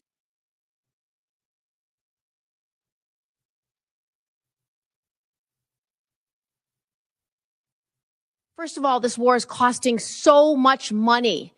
Over $25 billion already, estimates $1 billion a day, and they're feeling it every single day at the gas pump with higher prices for both fuel, for diesel, for gasoline for their cars. They're also feeling it with higher grocery costs. The question I would ask to you and to others is, what is the cost of a nuclear-armed Iran? What is the cost to the American people if the world's most dangerous regime has a nuclear weapon? Thank you for being here. Pete Hegseth just walked into the fire. This was his first public grilling since Iran. AP says he faced nearly 6 hours. The hearing was supposed to cover the Pentagon budget. But Democrats went straight for the Iran war. They pressed him on the cost. They pressed him on Congress. And they pressed him on the war's legal basis. OP says the Pentagon put the cost at $25 billion. Most of that money went to munitions. Then came the biggest moment. Hegseth said the ceasefire paused the war powers clock. Reuters says Democrats immediately rejected that. They said the law has no pause button. That matters because May 1st was the deadline. Trump needed Congress an extension or withdrawal. Instead, the White House said hostilities were terminated, but lawmakers are calling it a loophole. Al Jazeera says legal experts are challenging it too, because Hormuz is still tense. U.S. forces are still in the region, and Iran talks are still unresolved. Zoe Hegseth's Congress appearance was not just testimony. It was the administration's defense strategy. Defend the war, defend the cost, defend the legal workaround, and blame critics for weakening the mission. This is why the hearing matters. If Congress lets this stand, future presidents get the same playbook. Strike first, pause the fighting, then say the clock stopped. Follow for the next update as this develops. Pete Hegseth. If the president, who regrets not signing that executive order to the then SecDef in 2020, asks you to seize ballots or voting machines in states during the 2026 election, will you stand up for the Constitution and say no, or will you salute and do his bidding? It's yet another gotcha hypothetical, which is your specialty. It's not. We had and an ultimately, executive order under the Biden that your administration in predecessor had to 2024, hold. It's not a hypothetical. I refuse to accept. You give that answer all the time. You and I have done this dance before. Get over it, okay? In 2020, he's the president, your boss, the guy you're performing for right now, told the journalists this year that he wished he signed that executive order to your predecessor. And your predecessor said publicly, thank God, We didn't actually go forward with it. What are you going to do? You're the guy here in the seat. It's not hypothetical. Tell the American people, will you deploy the uniformed military to our polls to collect voter rolls or machines? Are you accusing me of performing? Because you're performing for cable news right Dude, now. But just Mr. answer the Secretary, question. we have. It's a hypothetical. If the president Of the 24 officers that you have fired for reasons unrelated to performance, since you have not indicated any cause, 60% are Black or females. Now, did the president direct you to single out female and Black officers to be dismissed? Senator, of course not. And as we've emphasized at this department from the beginning, the only metric is merit. This members on this committee and the previous leadership of this department were focused on social engineering, race and gender in ways that we think were unhealthy for the department, focusing on those things, making decisions based on those things. Okay. In President Trump's War Department, we make decisions based on only one thing, merit. And that's how we've made decisions going forward. That's how we've made them, and that's how we'll make them going Well, forward. let me go back to General George. What did he fail in terms of his lack of merit to continue serving? As I've said, I don't talk about the nature of dismissal out of respect use for that these as an officers. excuse, and But ultimately, we want to take the department in a particular direction, certain services in a particular direction, and we want leadership that's running as fast in that direction as possible. And in some cases, we make changes accordingly, but do so out of respect to those officers. Well, I think that direction from your behavior is an intense interest in Christianity, in nationalism, and in not recognizing the talents of women and non-white gentlemen, and that's the wrong direction. Of the 24 officers that you... Are you accusing me of performing? Because you're performing for cable news right now. But just Mr. answer the Secretary, question. Anthropic is run by an ideological lunatic who shouldn't have But that's not my soul, question. because they look for every problem. I'm asking you You about look for every Ukraine. Do you problem that believe exists, Ukraine and has you've been missed. militarily defeated. You missed the I would plank. submit, based on my 9 trips, that is a false narrative that the president's We are buying 2 from months Vladimir into a Putin. I historic hope that military success in Iran, and will you want to call it a dispute it, defeat. And it's defeatist because Democrats it like is you the that people cloud the of mind of the Ukraine American who are people fighting. just when President address Trump the was elected election because issue, of, please? well, again, that's It's the another, most important thing. It's what's happening. it's yet another gotcha hypothetical, which is your specialty. not. There's nothing illegal about a war that defends the American people and prevents Iran from having a nuclear bomb.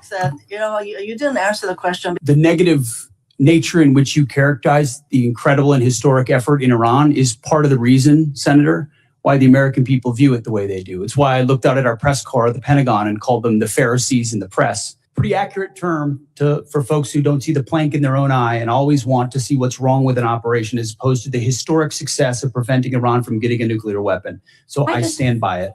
You stand by calling people Pharisees. Okay, let me ask you out there in Lions Den land. Are you worried about Iran getting a nuclear weapon?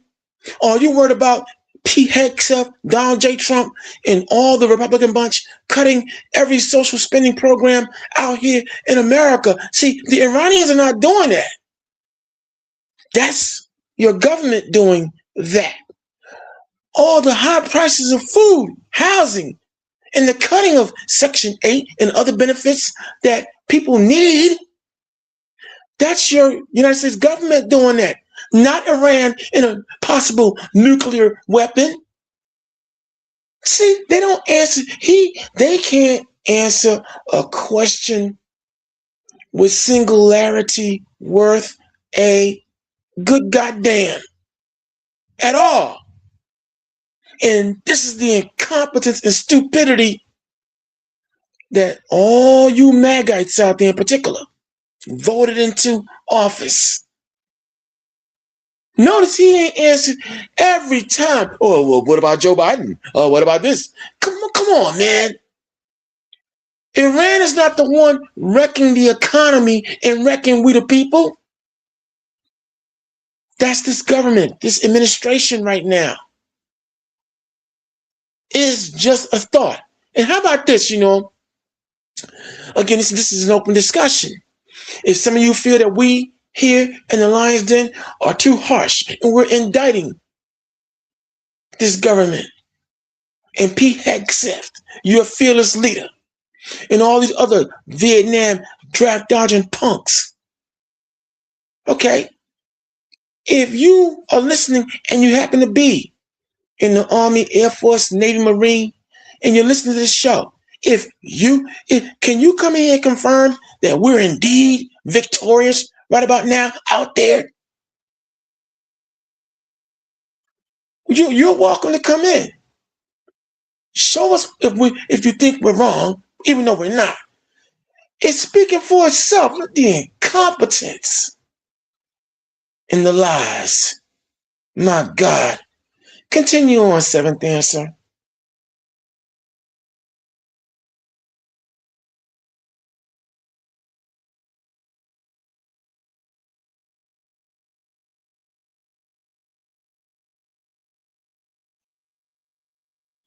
Sir, I cannot stand for that.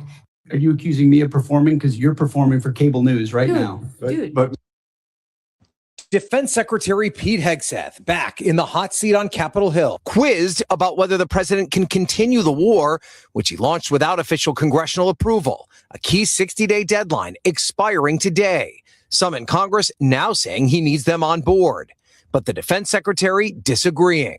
We are in a ceasefire right now, which our understanding means the 60-day clock pauses or stops in a ceasefire. You're not in. Yeah. It's our understanding, just so you know. Okay, well, I do not believe the statute would support that. Defense Secretary Pete Hegseth back in the hot seat on Capitol Hill, quizzed about. Secretary glad you Hegseth, you repeated have that. been lying to the American public about this war from. I'm glad you repeated it because, see, notice what he just said. All you out there listening. He said that Iran, that right now we're in a ceasefire, which is about to be lifted. I thought earlier on we were told that Iran was eradicated, dilapidated.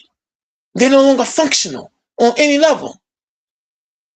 So why would a ceasefire cease if America has won the war? Broke. See, listening is an art like everything else. And this dude is a liar. And pretty soon, we're going to see an outbreak of uncivil war right here on the shores of America. Watch. We're not calling for it, but I'm telling you, there are a lot of people who not going to stand for this for much longer. Go to work, seventh answer. Let's go to work. Day one, the president has got himself and America stuck in the quagmire of another war in the Middle East. Congressman, you should know better. Shame on you. Calling this a quagmire 2 months in. The effort, what they've undertaken, what they've succeeded, the success on the battlefield that could create strategic opportunities, the courage of a president to confront a nuclear Iran, and you call it a quagmire, handing propaganda to our enemies. Shame on you for that statement. And statements like that are reckless to our troops. Don't say I support the troops on one hand, and then a 2-month mission is a quagmire. That's a false equivalation. Who are you cheering for here? Who are you pulling for? Our troops are doing incredible work. They've done incredible things for the entirety of this mission and achieved incredible battlefield successes. And you sit there and go on TV for your clickbait about quagmires. It undermines the mission. Secretary Hegseth. I'm also concerned about recent reporting on your own financial dealings with regard to profiting from the war in Iran. The Financial Times reported that your broker tried to buy hundreds of shares in a BlackRock fund invested in defense companies just before the war began.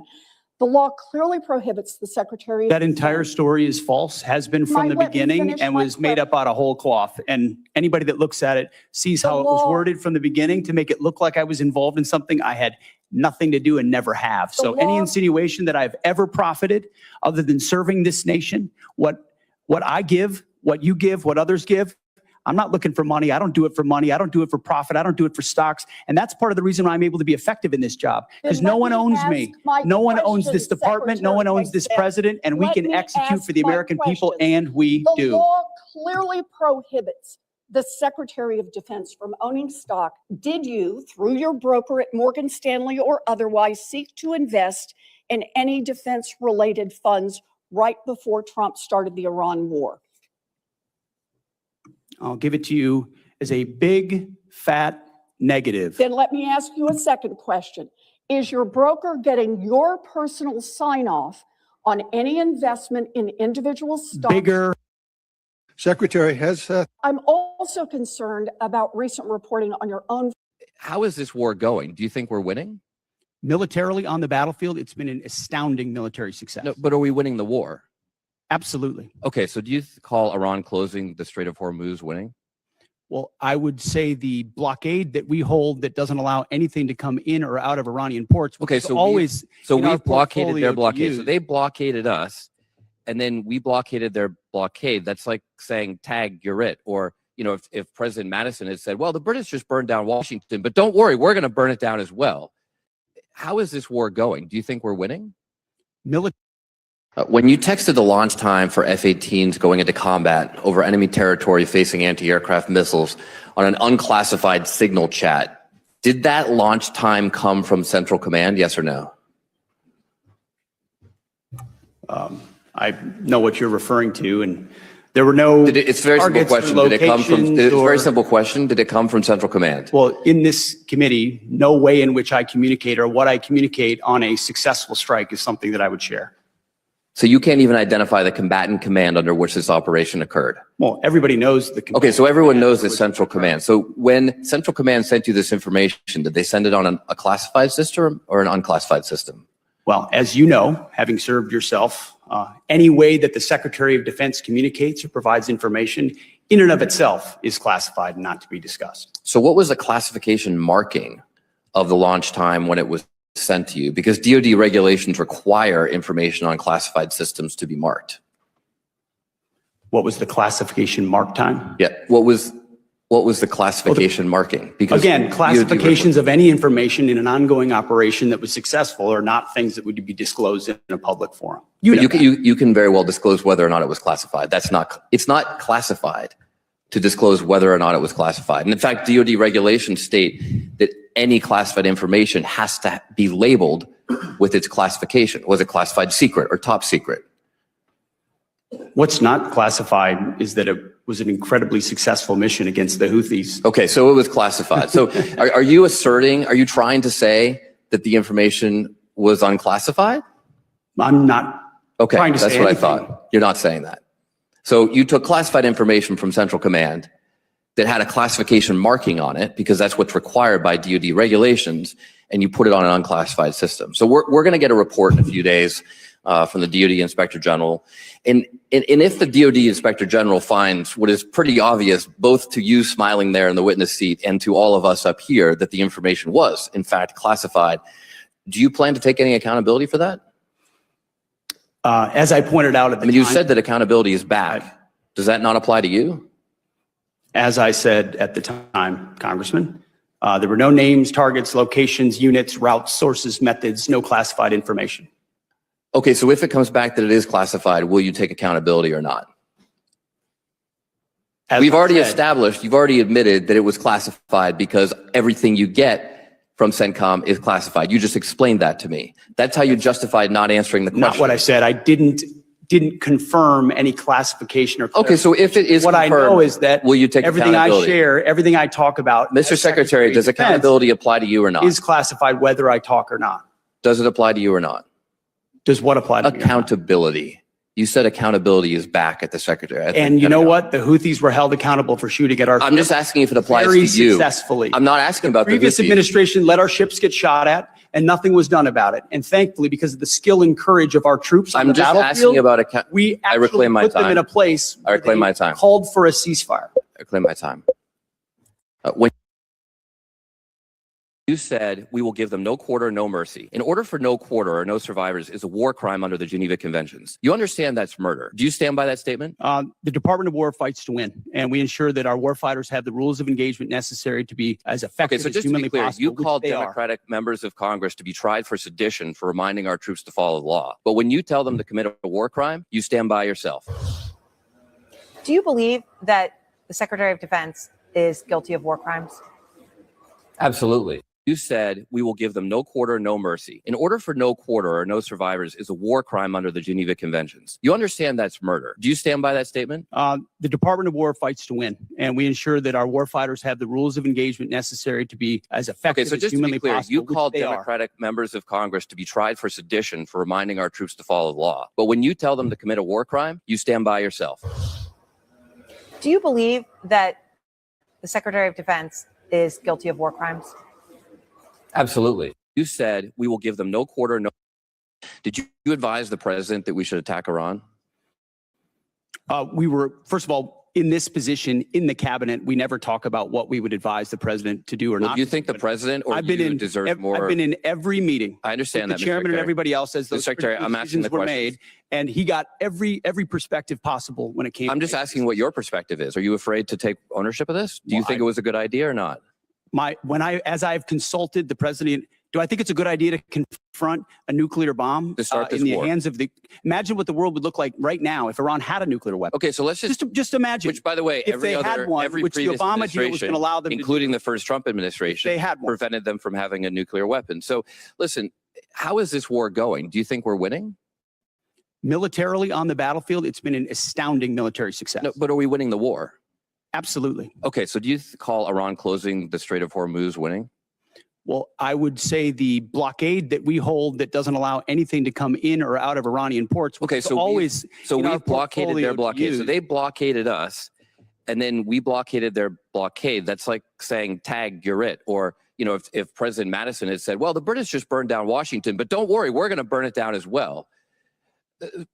Chairman Kane, did the military have plans for the idea that Iran might blockade the strait? Sure. Thanks for the question. I'll answer it this way. In this job, I have to maintain trust with a variety of constituents. To Okay, I'm include just the president. asking if the military Yes, had sir. plans. As always, my point in this is, as I explain the role, my point in this is we always offer a full range of military options that are carefully considered with the associated risks with those options and the considerations therein. Did you advise the president that we should attack Iran? Mr. Secretary, you and I agree that Iran is a national security threat to us and our allies. Now, earlier you called us feckless for questioning your war. Do you think Congress was smart or feckless when it failed to ask tough questions of the Bush administration and gave them a blank check for Iraq? Well, if you're trying to compare this war to the Iraq I'm just war, asking you, do you which think the it was president smart or was the first feckless? one to call a stupid war, then it's a false comparison. Okay, well, probably a good idea to ask tough questions. So let me just ask you a few questions. Did you advise the president that we should attack Iran? We were, first of all, in this position in the cabinet, we never talk about what we would advise the president to do or Well, not. do you to think do, the but president or I've been you in deserve I've more? been in every meeting. I understand with that, the Mr. chairman and Secretary. everybody else as Mr. those Secretary, critical I'm asking decisions the were questions. made, and he got every perspective possible when it came. I'm to just making asking what your perspective is. Are you afraid to take ownership of this? Do you Well, think it was a good idea or not? as I've consulted the president, do I think it's a good idea to confront a nuclear bomb To start in this the war. hands of the? Imagine what the world would look like right now if Iran had a nuclear weapon. Okay, so let's Just imagine. Which, by the way, if every they other, had one, every which the previous Obama deal was administration, going to allow them to including do. the first Trump administration, they had one. prevented them from having a nuclear weapon. So, listen, how is this war Ralph going? Do you think we're Obama, winning? unbelievable. Militarily on the battlefield, it's been an astounding military success. No, but are we winning the war? Absolutely. Okay, so do you call Iran closing the Strait of Hormuz winning? Well, I would say the blockade that we hold that doesn't allow anything to come in or out of Iranian ports. Which Okay, is so always So in our we blockaded portfolio their to blockade. So use. they blockaded us, and then we blockaded their blockade. That's like saying, "Tag, you're it." Or if President Madison had said, "Well, the British just burned down Washington, but don't worry, we're going to burn it down as well." Chairman Kane, did the military have plans for the idea that Iran might blockade the strait? Sure. Thanks for the question. I'll answer it this way. In this job, I have to maintain trust with a variety of constituents. To Okay, I'm include just the president. asking if the military Yes, had sir. plans. As always, my point in this is, as I explain the role, my point in this is we always offer a full range of military options that are carefully considered with the associated risks with those options and the considerations therein. So, and Mr. we always do Secretary, that. did you consider this risk? Of course, this department has looked at all aspects of this risk. And So then why because did you this send the department looks, minesweepers, the only minesweepers we had in the Gulf, to Singapore weeks before the war started? we have lots of capabilities that you may or may not be aware of at the classified level. Okay, and Deal so, with, to deal with by the way, would the mines. Trump class battleships have helped with this? You're talking about a Minesweeper. prospective future battleship, which we welcome in the fleet. Okay, so you're supportive of the battleships. Yes, sir. Okay. How much has Iran profited from your administration lifting the sanctions on Iran when you started this war? I can tell you Iran is financially devastated right now. In Okay, well, conjunction with the they've Treasury earned about and $14 billion. Operation Economic Fury. They're at a point where between the blockade and what we've done to them militarily, remember, they don't have a Navy. They can't contest the blockade. Okay. Between what we've done to them What kind of militarily a and Navy can they financially, buy they're at a for place $14 billion? where they have very few options. How many Chinese missiles can they buy for $14 billion? Does that sound like winning? They're not. We're ensuring, and they're not buying Chinese missiles. Okay. You know, at the end of the day, this also has a cost to us. If let's say this war costs $100 billion, I mean, you've already said, give us more time. It's only been 2 months. It could go on for 20 years like Iraq and Afghanistan. Let's just say it costs $100 billion. What is that to the average American taxpayer? Do you have any idea? Well, unlike foolish previous administrations, it won't go on. No, I'm just asking. For years and decades. But let's just say sitting in it's this $100 billion. position, it's hard to imagine how You know it was that? allowed those things to happen. You were a part You of know that the war. answer to that? So was I. I never. I'm knew just what the end asking if state you know what clearly your was. war Now I costs know the what the average end state American is. taxpayer. What is the cost of Iran having a nuclear weapon that they wield? I'm over- just Oh my God, bro! Surprised by how much. Mr. Secretary, did you advise the president that we should attack Iran?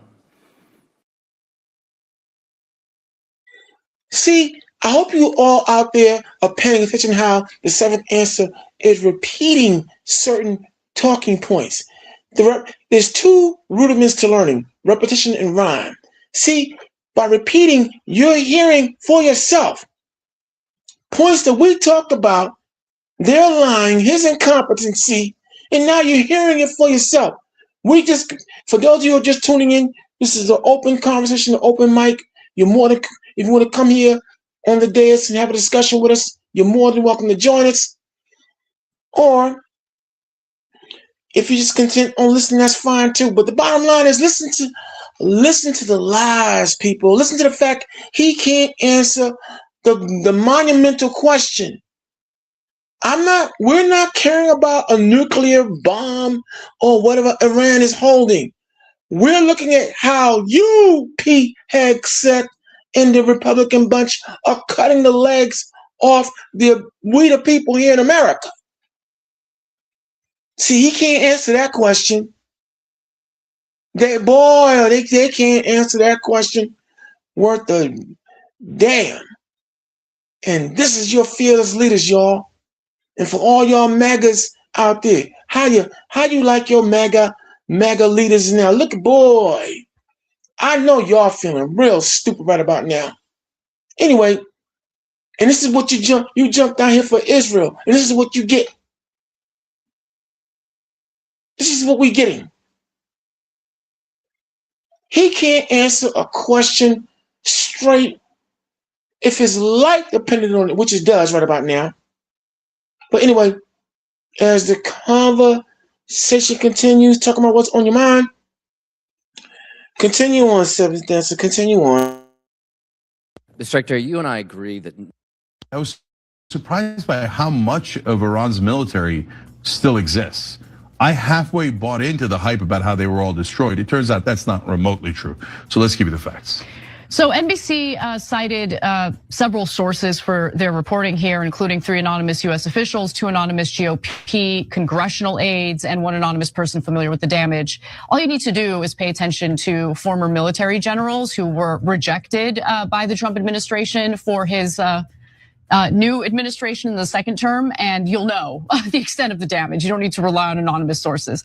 Nonetheless, the sources claim that the destruction caused by Iran spans across several countries in the Middle East and could cost up to $5 billion to repair. And that's actually a pretty conservative estimate, to be quite frank. More on that in just a bit. According to the sources, Iranian forces managed to strike runways, high-end radar systems. In fact, the radar systems is what they went for first, which was incredibly strategic. Clearly, they had a plan in mind. They knew that the United States was going to attack them, and they knew what they were going to do in response. Dozens of aircraft, warehouses, command headquarters, aircraft hangars, and satellite communications infrastructure. So Iran even managed to bypass American air defenses. So early in the war, an Iranian F-5 fighter jet bombed the US base Camp Buring in Kuwait, despite the base having air defenses, a rare breach that marked the first time an enemy fixed-wing aircraft has struck an American military base in years. So since Iran does not have the capability to strike the United States, their plan, once the US struck them and started this war, was to strike US bases in the Gulf region, and that's exactly what they did. Now, these Gulf countries were under the impression that if they host US military bases, that means that it's going to bolster their security. Oops. Well, that didn't happen. In fact, at the very start of the war, Trump said, he literally said this out loud, that he was surprised that Iran struck US military bases. Could it be because Iran showed a great deal of restraint following previous US attacks on their country? Probably. But you play stupid games, you win stupid prizes. And so now the real question is whether or not these Gulf countries would even be willing to host US military bases should the US government decide to rebuild those bases. But let me continue with more of the damage. So the $5 billion price tag that I had referenced earlier does not include the cost of fixing some equipment like the radar and aircraft that was destroyed, which is going to cost a lot of money. So Iran hit US bases in at least 7 different countries: Bahrain, Iraq, Jordan, Kuwait, Qatar, Saudi Arabia, and the UAE. The report claims that detailed information is being withheld from members of Congress, which should be unsurprising. One of the anonymous congressional aides even said that no one knows anything, and it's not for lack of asking. We have been asking for weeks and not getting specifics, even as the Pentagon is asking for a record high budget. I was surprised by how Just one day after President Trump told Congress that hostilities with Iran have been terminated, Iran is now saying that renewed conflict with the US is likely. A senior Iranian military official is saying in state media, quote, "The armed forces are fully prepared for any new adventures or foolishness from the Americans." And the president himself is now saying that maybe the US would be better off without making a deal with Iran. He said that just hours after, saying that he had 2 options when it came to Iran, which was to, quote, "blast the hell out of them," or try to make a deal. And all of this comes as the Pentagon is now announcing that they'll be withdrawing 5,000 troops from Germany in the next 6 to 12 months. So why are they doing that? Well, there's a few reasons. President Trump has been lashing out at our NATO allies for not getting directly involved in this war in Iran. And this move also comes just days after the German chancellor publicly criticized the Trump administration's handling of the war, saying, quote, "The Americans clearly have no strategy when it comes to Iran, and that the US is being, quote, humiliated by Iranian negotiators." A senior Pentagon official is telling us that this withdrawal is happening because, quote, "the president is rightly reacting to those counterproductive remarks," and, quote, "the Europeans have not stepped up when the Americans needed them." Now, the Pentagon says that this withdrawal is going to return the US troop presence to where it was before the 2022 Russian invasion of Ukraine, and there will still be more than 30,000 US troops in Germany. But top Republicans are saying that this is concerning and that it sends the wrong signal to Vladimir Putin. Just one day after President Trump told Congress that hostilities with Iran have The Iran war may be restarting right now. Donald Trump has reportedly been briefed on a final strike, a large-scale operation aimed at forcing Iran into a deal. As this unfolds, 15 C-17 aircraft are airborne, B-1 bombers are moving in, and 3 carrier groups, Lincoln, Ford, and George H.W. Bush are positioned in the Gulf, fully prepared. What makes this moment different is a request from United States Central Command, deployment of the Dark Eagle hypersonic missile. Capable of Mach 5 and striking 2,000 miles away, it has never been used in combat and only 8 exist. CENTCOM reportedly wants all of them. Why? Iran is said to have relocated missile systems beyond the reach of current US weapons. Dark Eagle could change that. Reports suggest a rapid operation executed overnight, before markets reopen. Fuel prices are rising, tensions escalating, and even Vladimir Putin has warned against action. With aircraft already in motion, this could be history unfolding in real time. The Iran war may be... We get the radical left to say, we're not winning. They don't have any military left. It's unbelievable. It's actually, I believe it's treasonous. Okay, you want to know that it's treasonous? So we rebuilt our military. We have the greatest military anywhere in the world, and we've proven that. In Venezuela, we're proving it right now in Iran. They're looking, they're saying, what the hell is this? This should have been done, Iran, by other presidents long before me, and it should have been done by other countries too. We get the radical left to say, we're not winning. They don't have any military left. It's unbelievable. We have guns trained on your ship. Turn your ship around. Turn, and this is loudspeakers that go over the ocean, and they hear them from 2 miles away. Turn your ship around. Turn your ship around. And all of a sudden, yes, we are going back to Iran. We are going back. They turned it around. It takes 10 miles to turn the sucker. You know, it's not like turning around a bicycle. It's big stuff. And then we had the other one you saw from 4 days ago where they were going to ram we call it an iron wall. It's essentially an iron wall. We have such great military and great Navy. And they were going straight through. And they said, turn your ship around. And there was no response. Turn your ship around. Evacuate your engine room immediately. And you see all these guys running out of there. Now, they're 5 miles away. And one shot into the engine room, blew up the engine room. The ship stopped. They used tugboats, and then we landed on top of it. On top of everything else, we then landed on top of it, and we took over the ship. We took over the cargo, took over the oil. It's a very profitable business. Who would have thought we were doing that? We're like pirates. We're sort of like pirates.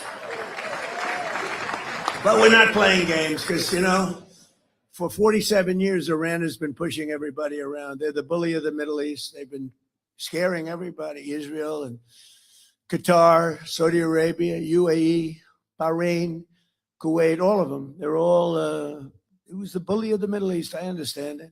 We have guns trained on your ship. Turn your ship around. Turn, and this is loudspeakers that go over the ocean, and they hear them from. Breaking news coming out of the Iran and the USA. The Iran responds with a 14-point plan to the United States 9-point plan. And Iran is demanding the same thing that it was demanding in the beginning, right? Ensuring non-aggression against Iran, withdrawing U.S. military forces from Iran's region. So this one, they kind of changed it, right? At first, they were saying the whole region, but now they're saying Iran's area, right? Like, get them away from Iran, like all of the ones that are so close to Iran, get them away. Lifting the naval blockade, right? Releasing Iran's blocked assets. That's the $120+ billion. Paying compensation for all of the damage that was done. Lifting the sanctions, right? Ending the war on all fronts, including Lebanon, and establishing a new mechanism for the Strait of Hormuz. Like, Iran is going to charge for the Strait of Hormuz, and this is just going to be what it is moving forward, right? To which President Trump stated, I will soon be reviewing the plan that Iran has just sent to us, but I can't imagine that it would be acceptable and that they have not yet paid a big enough price for what they have done to humanity and the world over the last 47 years. Thank you for your attention to this matter, President Donald J. Trump. Now, why is this important and sad at the same time? Because right here, he's letting everybody know, I don't want to stop the war, right? So why even review the ceasefire proposal? If you are saying, I want to review the plan that Iran has sent to us, but I can't imagine that it's acceptable because Iran has not paid a big enough price. So basically, he wants to stay there and punish Iran even more, right? According to him, he thinks that he's punishing Iran, right? And then we are seeing a very similar buildup from the United States Air Force, which was the same buildup that took place before Operation Epic Fury began. And it's just so unfortunate because, like I said, how much money just from building up in the region is being wasted, right? How much money is being wasted with the buildup? How much money will be wasted if something happens to the American troops? How much money will be wasted if all of that machinery and all of that arsenal that was just restocked, reloaded, is taken out again in the part 2 of the war, right? Because now if the war starts over, if the part 2 starts, and let's say he's going to give it a different name, right? Like Operation Epic Failure. Let's say if Operation Epic Failure starts again, not only is he starting the part 2 with more than likely around 40% of what was initially used in the first military operation against Iran, right? Now you're starting with 40%. Now you're starting with less personnel. Now you're starting with the lower soldier morale. And now you're starting with distrust from your Gulf Arab allies, right? So what makes you think the second time at a weaker stance and a weaker position that you will do better than the first time, right? There have been no advancements. There has been nothing new. And this is just foolishness. And this just lets y'all know, even if you are the president, you can be foolish and unwise. And this whole war against Iran has been foolish and unwise. And I'm stating what I stated on the first day of the war. Bring our troops home and stop this madness before it not only affects the people of America, like it's already doing, but before it further damages the entire world. Let me know what y'all think about this. It is 9:43 p.m. The UAE regime really doesn't quite understand how things have changed. We are not going to go back to the past, and there will no longer be a UAE that we knew of 2.5 months ago, 3 months ago, 6 months ago. That era is gone. The Epstein class, the billionaire class, a lot of the money, the dirty money that would go through the Emirates, I don't think it's going to go. It's going to be that money is going to go there like before, which is a good thing for the people of the region and the Emirates itself. The drug money from Afghanistan, which has been a misery for the entire region and beyond, that all goes through the Emirates. Almost all the drug money over the years, especially during the U.S. occupation of Afghanistan, where the production went through the roof. It almost exclusively went through the Emirates. Or a lot of the minerals that are stolen from African countries through the dirty wars and through the through supporting militias in different countries, those resources that are being stolen, the gold and other valuable underground elements, the money goes through the Emirates, and also the gold itself and other African wealth that is stolen. A lot of it physically actually goes through the Emirates. So that era is over, and the Emirates being this hub for the elite and the rich, that's not going to ever happen again. And if the war continues, I believe that probably the regime itself won't survive. It's been depending on how things play out. Because if, for example, the United States carries out another war and it begins targeting, as it has threatened to, critical Iranian infrastructure, then Iran is going to do the same to U.S. proxies, because they're the ones who are facilitating it. Remember, without these 5 countries, war against Iran is not possible, because they use their territory both for logistical support, but also to actually carry out these attacks. And it is subsidized. All of their expenditures in the Arabian Peninsula is paid for by these governments. It's not like well, I don't know the details of Japan, but for example, in the case of Japan, I think that the United States doesn't pay for those bases. But Japan does not pay, if I'm not mistaken, for the electricity, for the water supplies, for everything in all of these bases. Japan pays for a lot. Japan pays for a lot. It's part of the deal. It's like protection for bases which come with basically Japanese payments. Not everything, but a good part of it.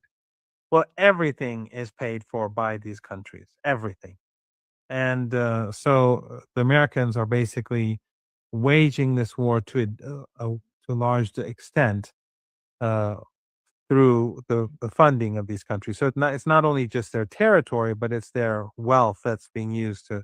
So these countries wanted to have their cake and eat it too. They wanted to be a part of the assault on Iran, but say that they are neutral, which is not possible. But it's an insult to the intelligence of Iranians. And whenever they repeat this, Iranians become increasingly unhappy. But in any case, if the United States restarts the war, then the Iranians are going to retaliate just like they did before. If the Americans escalate, the Iranians will do so. And I think that will be the end of these countries, because if their critical infrastructure is destroyed in the summer, life cannot be sustained. Everyone will have to leave, and you will have literally many millions of people leaving, because it's 5 countries, many millions of people leaving these countries for Iraq, for Oman, and I think and then I think a global economic depression, not recession, depression is assured. The UAE regime. The Tehran leadership, which for years offered fake displays of power on television screens shouting, "We will close the strait, we will freeze the world," will no longer be able to use this cheap rhetoric. The Strait of Hormuz is no longer a power projection zone for Iran. It is a cursed waterway where its own oil is trapped and rotting. It is now inevitable that any crisis in the Strait of Hormuz will hit Iran rather than the UAE or its Western allies, because Iran has no alternative route for exporting its oil. This asymmetric transformation means that Tehran's biggest geopolitical card has been reduced to an ordinary bluff, and the regime has fallen into a trap that boomerangs back on itself. In this context, it is highly likely that the Strait of Hormuz will turn from a force multiplier into a passive route where Iran's own energy resources are confined to a logistical bottleneck. This strategic narrowing may weaken internal authority and create psychological ground for social mobilization. This is a massive hammer coming down on the income backbone of the Iranian regime, on the IRGC's proxy financing, and on the dictatorship that uses Hormuz as a weapon. Military hubs in the Gulf. From karaoke? That was then. This is now. To that. A once bustling American microcity in the desert. Great report by CNN. I'm going to chime in here and there where necessary. A weeks-long barrage of Iranian missiles and drones.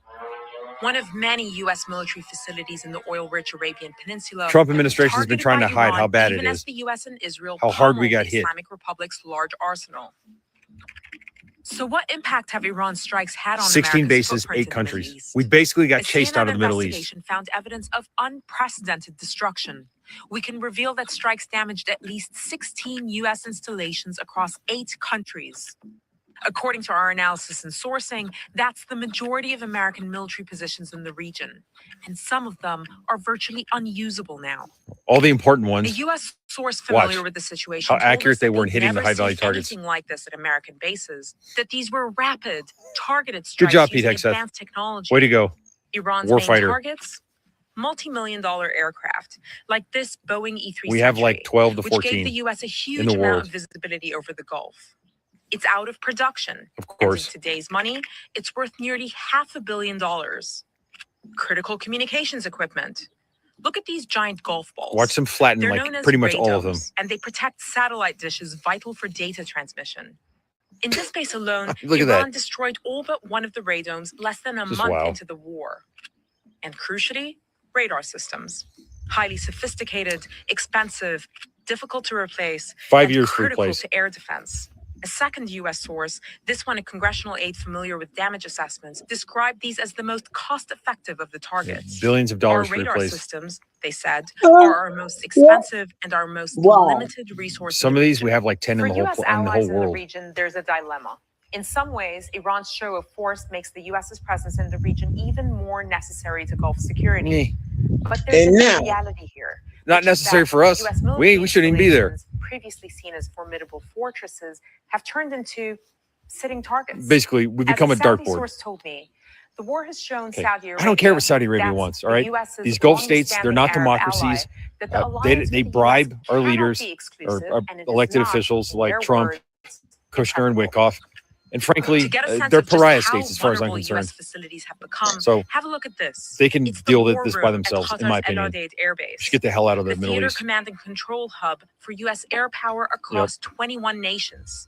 Struck not just once, but twice. And according to a US source, causing significant damage. The base has been Basically largely ashes and wood evacuated right at this now. point, and Be no humble, casualties give your were enemy reported. credit. That's how you win wars. Iran's That's not us visibility over right its now. targets has never been clearer. In 2024, I hope y'all hearing From this. I hope you all hearing this. Okay? See, what the seventh answer has been giving you all is a blitzkrieg of nonstop evidence after evidence. Now you're hearing it for yourself. See, now you understand why, here in America, the blackout on what's really going on over there in Iran is happening, because this is what's really going on. American bases getting blown to hell. Iran is still controlling the Hormuz Strait, blockading American ships, and then America and everybody else want to posture like they're in control, and they're not. Now you're hearing it for yourself. Let's continue on, seventh answer. A member of the persecuted Baha'i religious minority has been held in detention since January. He's yet to be sentenced.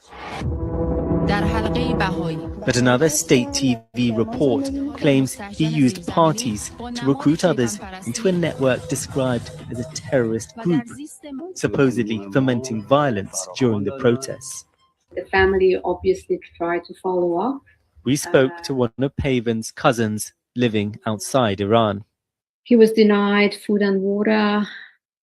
He was, physically beaten, and he was actually subjected to 2 occasions of mock executions.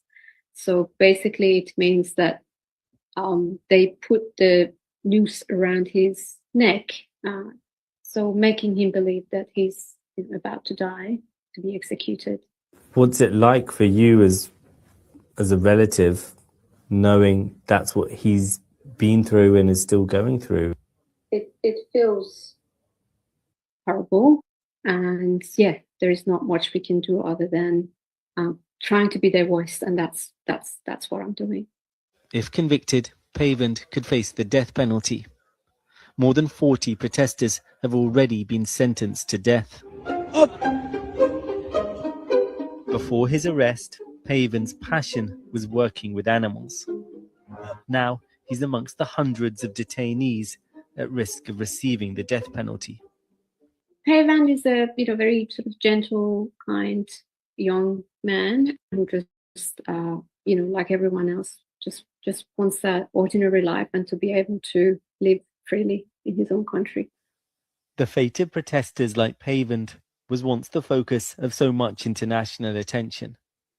Now, amidst the bloody fallout from this conflict, they feel more helpless than ever.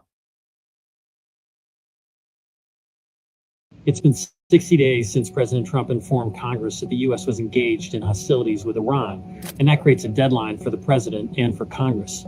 Under a Vietnam-era law, the president must get Congress's permission to deploy U.S. troops in hostilities for more than 60 days. The administration is arguing that that 60-day deadline doesn't apply because of a ceasefire that was reached several days ago with Iran. We are in a ceasefire right now, which our understanding means the 60-day clock pauses or stops in a ceasefire. They're not in. It's our understanding, just so you know. Okay, well, I do not believe the statute would support that. There was a vote yesterday in Congress, and one Republican changed sides, Senator Susan Collins of Maine, voting along with Democrats calling for an end of the U.S. war with Iran. So at this point, the president has enough votes to continue his war with Iran. But the real question for Americans, and the real thing that's going to rise politically, is what happens now in terms of gas prices. When does the war end? What can Congress do to shorten it? And how will the president end a war that continues to loom over the midterm elections? It's been 60 days. It was the first commercial ship attacked in the conflict. Skylight was anchored a few nautical miles near the Strait of Hormuz. There were 2 missile attacks, and the first one forced the ship to change position, while the second one hit just below that. Abdur had just finished the night shift and was in his quarters.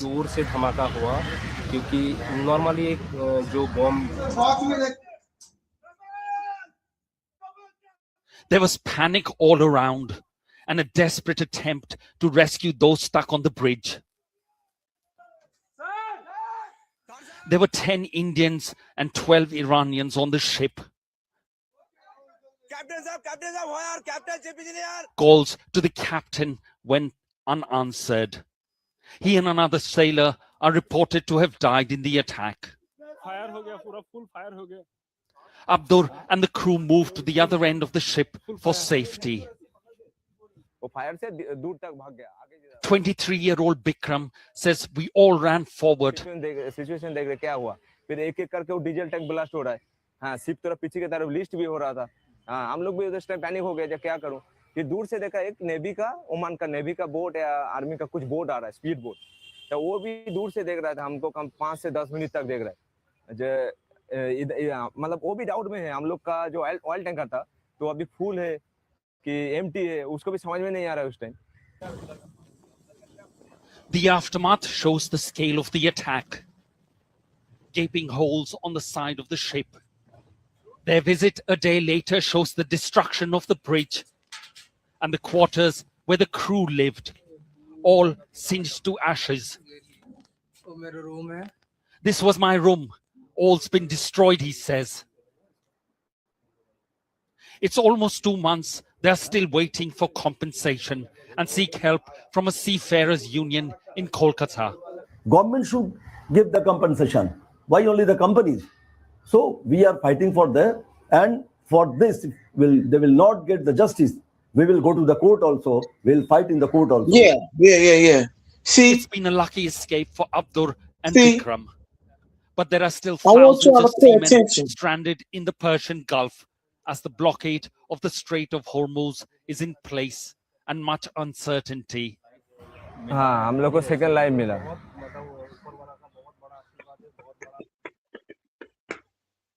The war with Iran is over, or so says President Trump, but hold. Yeah, pay attention. Attacking non-military ships and everything else. This is the Navy that Trump said that they're disabling in Iran. Pay attention how they operate and how they lie, and see how we uncover their lies. You see how we're putting it out there? It takes a lot of heart to do what we do here in the lion's den. But see, we hunt, we pray, and we discombobulate all liars, kooks, and crazies. No, they're not. America is not winning the war. You know how you know that? Look at how economically we here on American soil are being affected. Think about that. Run the video, Seventh Answer. On a minute, you may be thinking the U.S. military is still patrolling the region, still blockading the Strait of Hormuz, still standing ready to blast the hell out of them, as the president put it today. And there is still no peace deal. So what's the story? Senior White House and political correspondent Ed O'Keefe is at the White House. More than 50,000 U.S. military personnel remain deployed across the Middle East, and a naval blockade is crippling the Iranian economy. But in a letter today, President Trump told lawmakers the hostilities that began in late February have terminated. But later in the day in Florida, he said, "We're in a war because I think you would agree we cannot let lunatics have a nuclear weapon." Today marks 60 days of military action against Iran. Under the War Powers Act, Congress must vote to authorize operations, or the president has to seek a 30-day waiver, which he hasn't done. Most people consider it totally unconstitutional. Also, we had a ceasefire, so that gives you additional time. But Democrats disagree. Senate Majority Leader Chuck Schumer weighed in with an expletive, as do some Republicans. The president should have come to Congress before engaging in military action at this scale that we're seeing now, and that regrettably did not happen. Peace talks remained at a standstill after the president immediately rejected Iran's latest proposal for a second round of direct talks. Neither side shared details of what was in the plan. What did you get from Iran? We're dealing with Iran, as you know, it's a very disjointed, unfriendly leadership, unfriendly to each other. They're not getting along. They're very, very confused by what's happened because essentially most of their military has been wiped out. The president said negotiations would continue by phone. And let's see what happens, but I would say that I am not happy. Also tonight, the Pentagon's planning to withdraw about 5,000 U.S. troops from Germany. Senior defense officials tell CBS News the decision is a signal of the president's discontent with the lack of help European allies like Germany have offered with the war in Iran. There are nearly 50,000 military and civilian Defense Department personnel based in Germany as of December. Tony? All right, Ed, thank you very much. The war with Iran is over, or so says President Trump. But hold on a minute. You may be thinking the U.S. military is still patrolling the region, still. After weeks of Iranian missile and drone strikes, this U.S. military base in the Gulf is transformed. This is Camp Buehring in Kuwait, a vast desert hub for American forces, home to thousands of troops and even karaoke nights. It's one of many U.S. military facilities in the oil-rich Arabian Peninsula targeted by Iran, even as the U.S. and Israel pummeled its large arsenal. So just how hard has America's footprint in the Middle East been hit?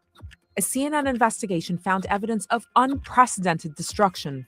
We can reveal that strikes damaged at least 16 U.S. installations across 8 countries.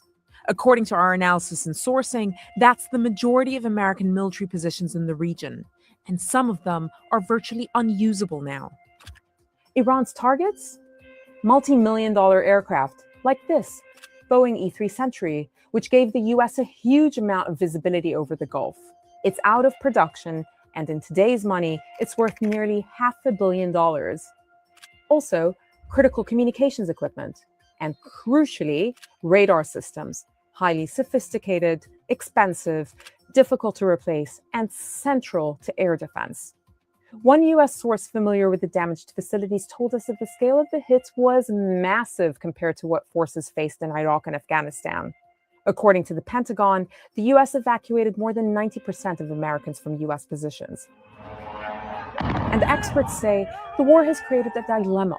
Is America's presence in the Gulf making the region safer, or is it becoming its Achilles heel?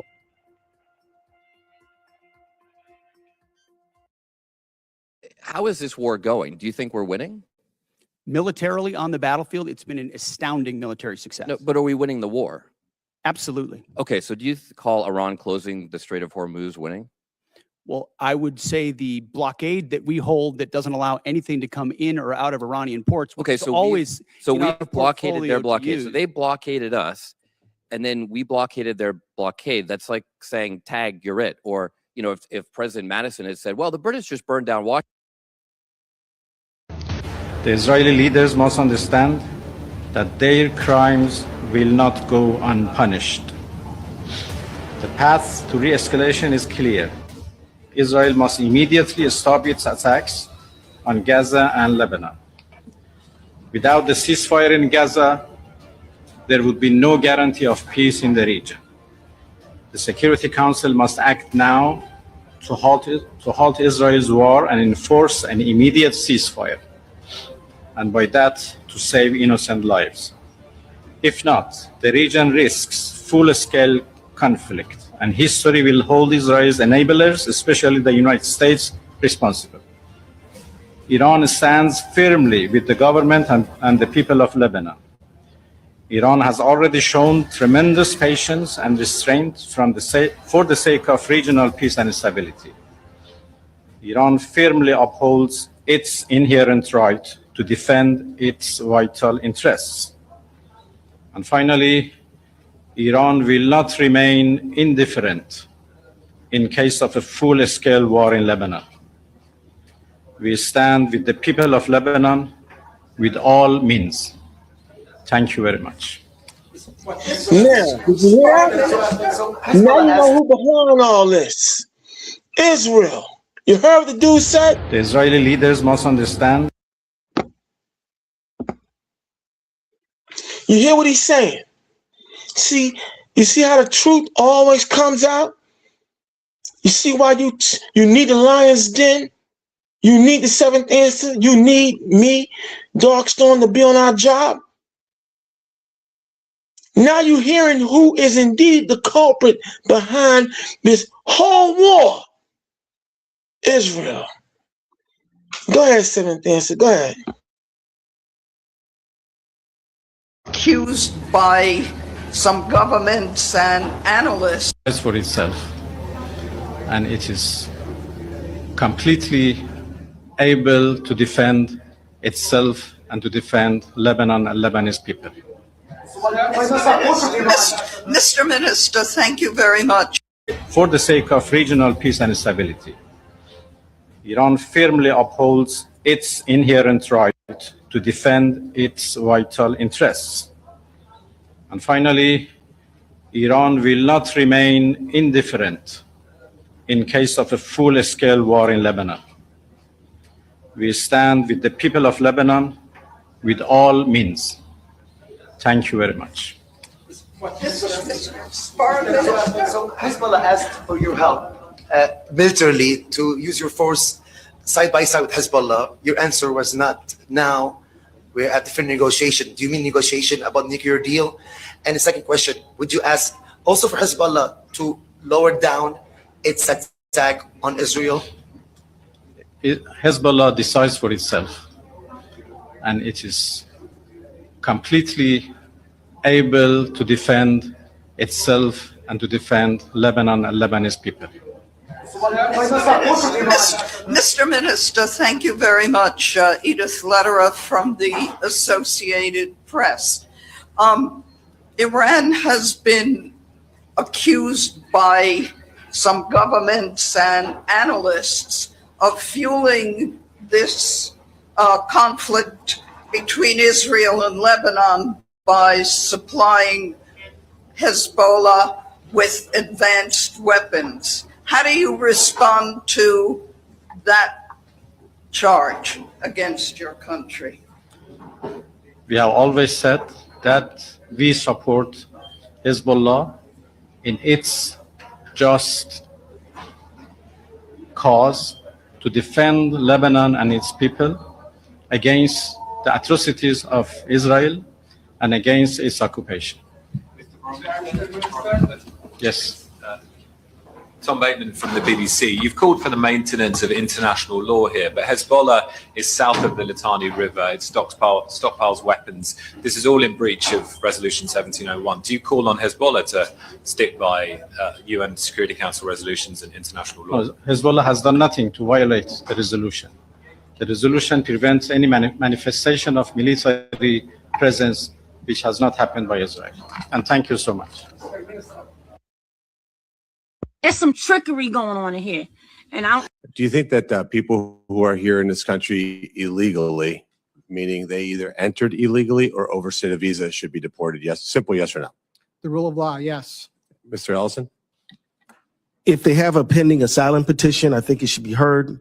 If they have some basis for their presence in the country, I think ordinary due process should take place. Yeah, it's just from my perspective, simple. I'm not a big shot lawyer like you. Just a quick question. If you enter the country illegally or you overstay a visa, should you be deported?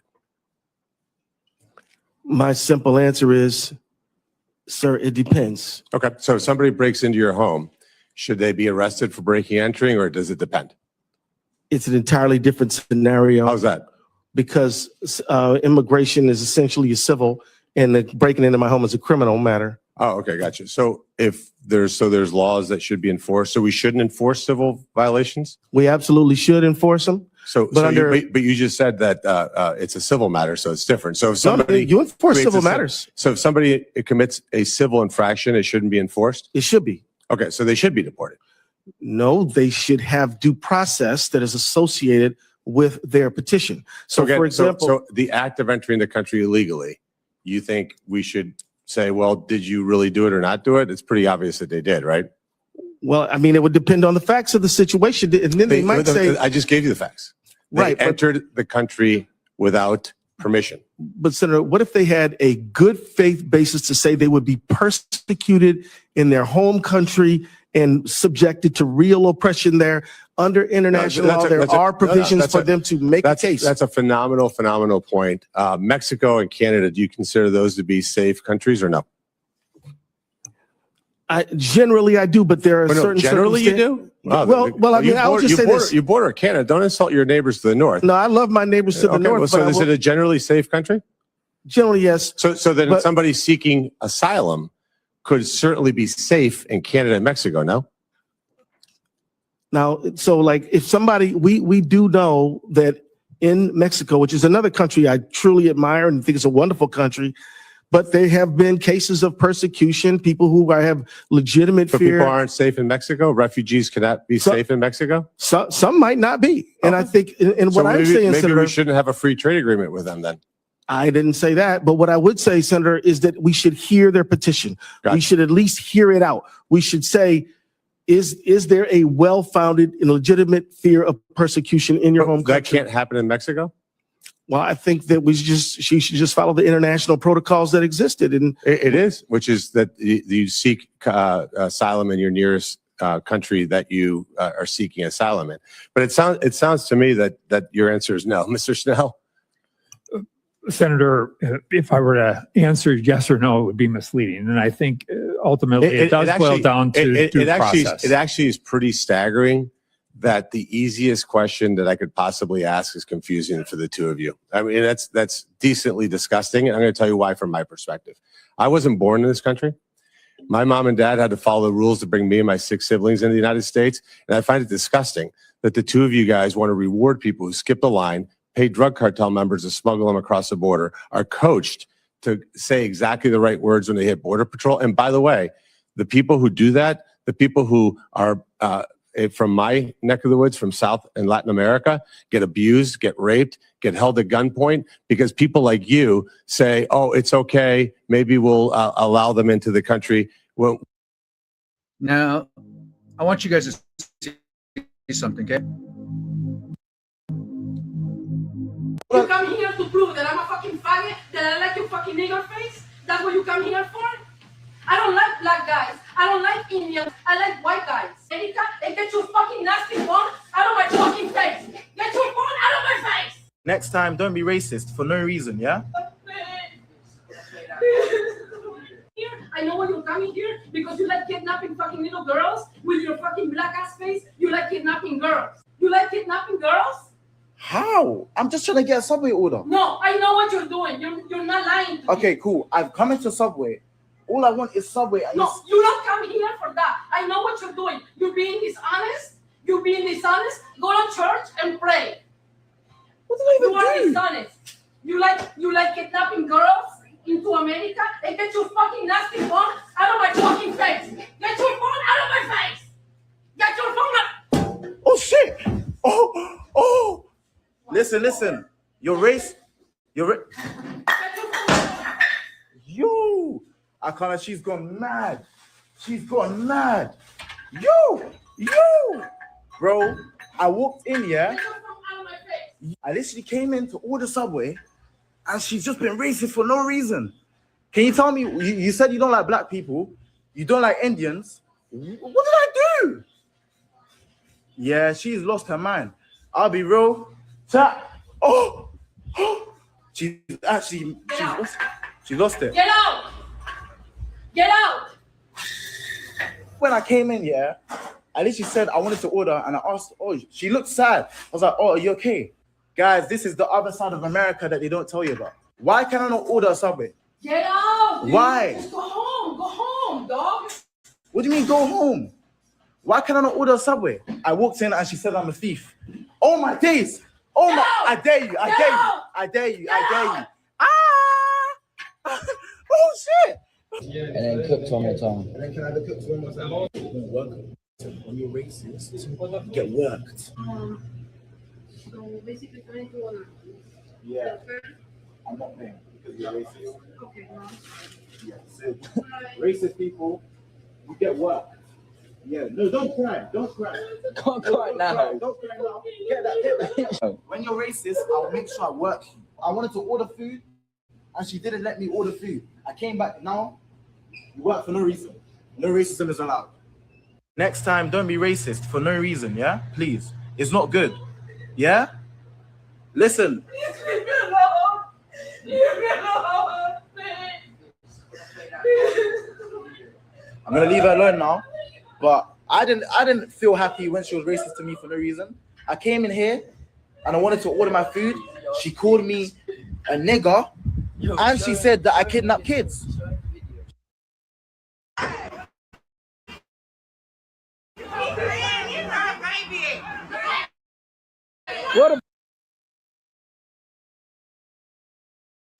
Yeah, and this is why now, as we come down to the tail end of the show, this is why Black folks are delineating, and this is why we're not getting involved in certain matters anymore.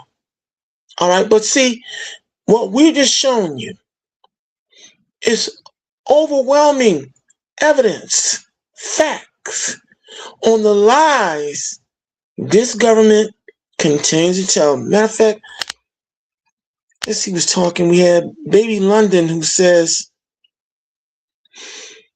the Trump administration modus operandi, put down previous administrations and big up the current administration. They talk about the morning stock market before genocide overnight. Birthright citizenship. Yes, Baby London. Good observations. And this is why we're not, you know, we're Black people and foundation of Black Americans in particular are removing themselves from certain issues because we're not going to deal with this kind of racism and put down as well as we switch gears. But overall, as you can see, this war is going to continue to cost us.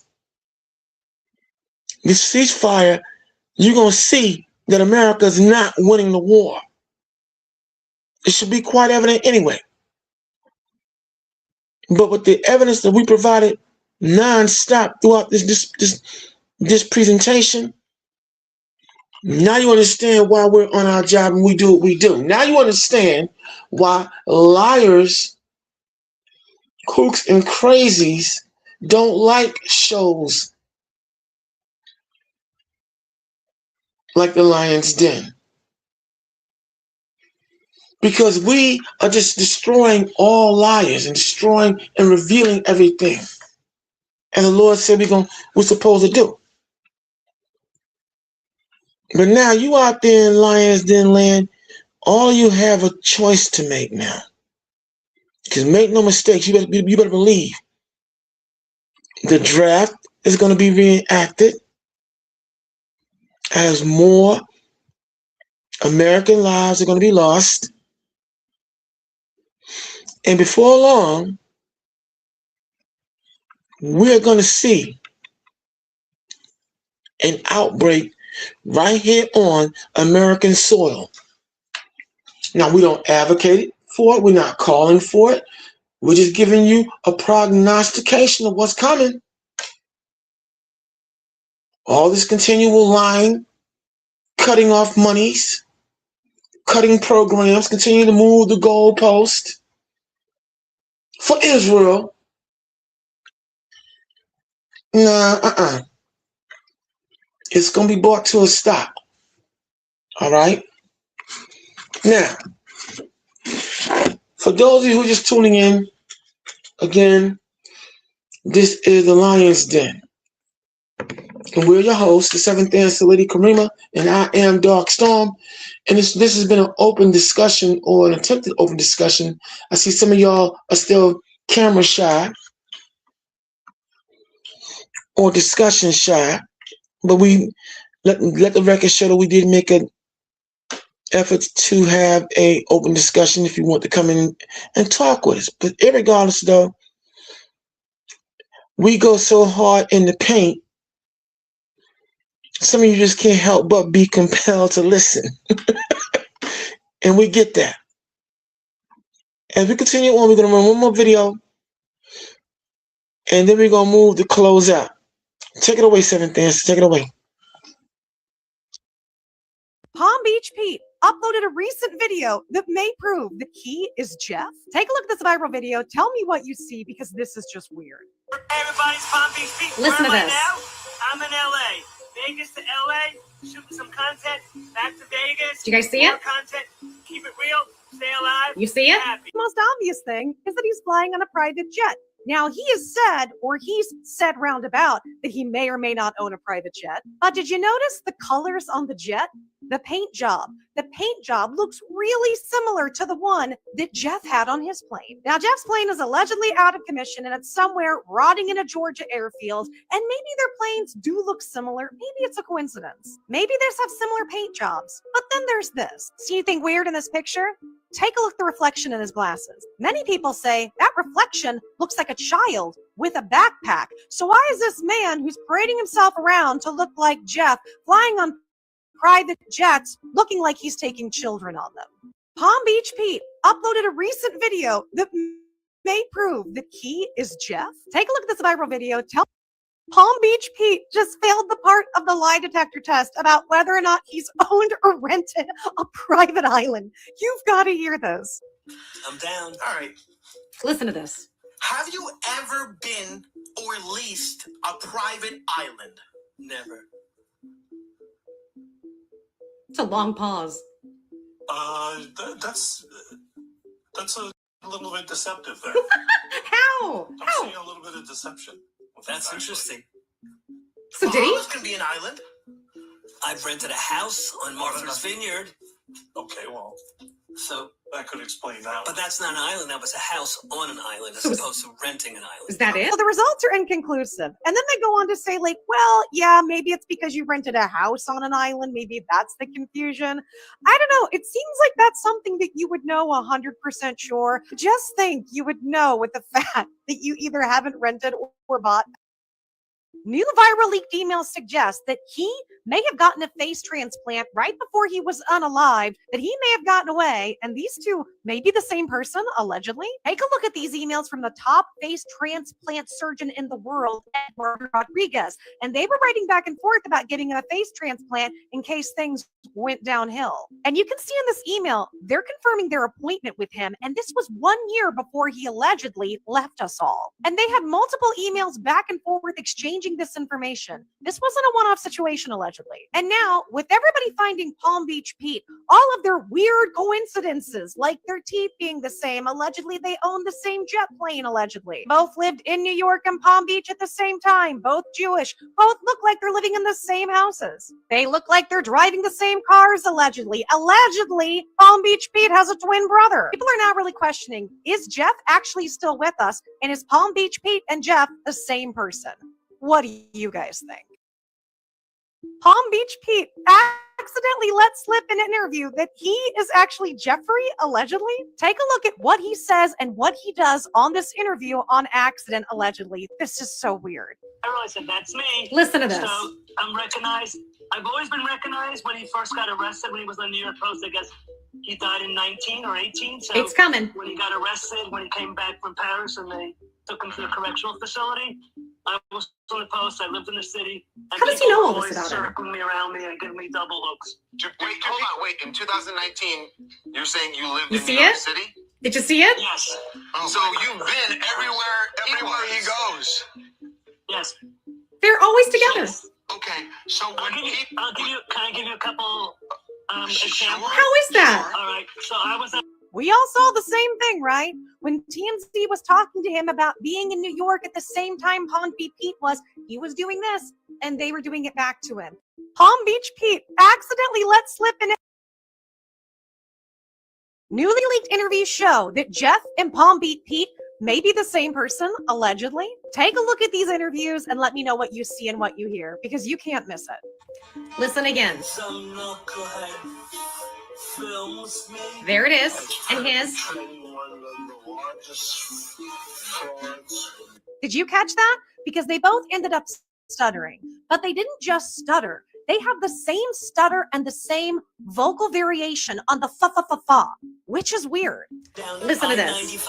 Minding my own business. Here it is. And some knucklehead films me. Did you hear it? Next thing I know, that's perpetrating one And? of the largest frauds. Now, some people have been saying it's not the same person because their voices are different. Palm Beach Pete voice is higher. However, men's vocal cords actually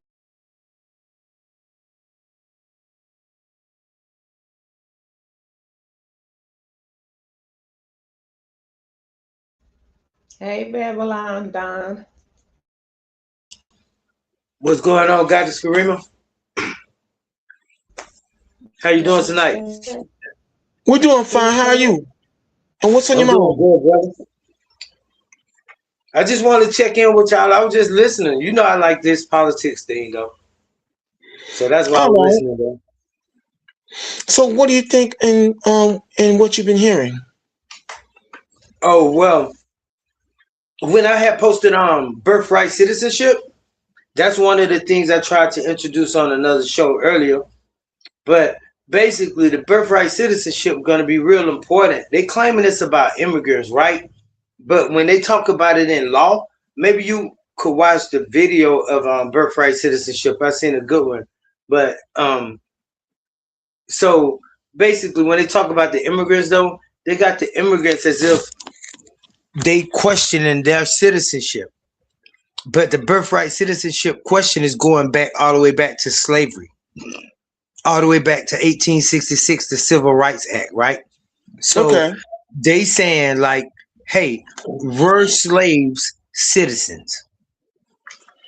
Were slaves really, and the children of slaves really supposed to be citizens? This is what birthright citizenship is about.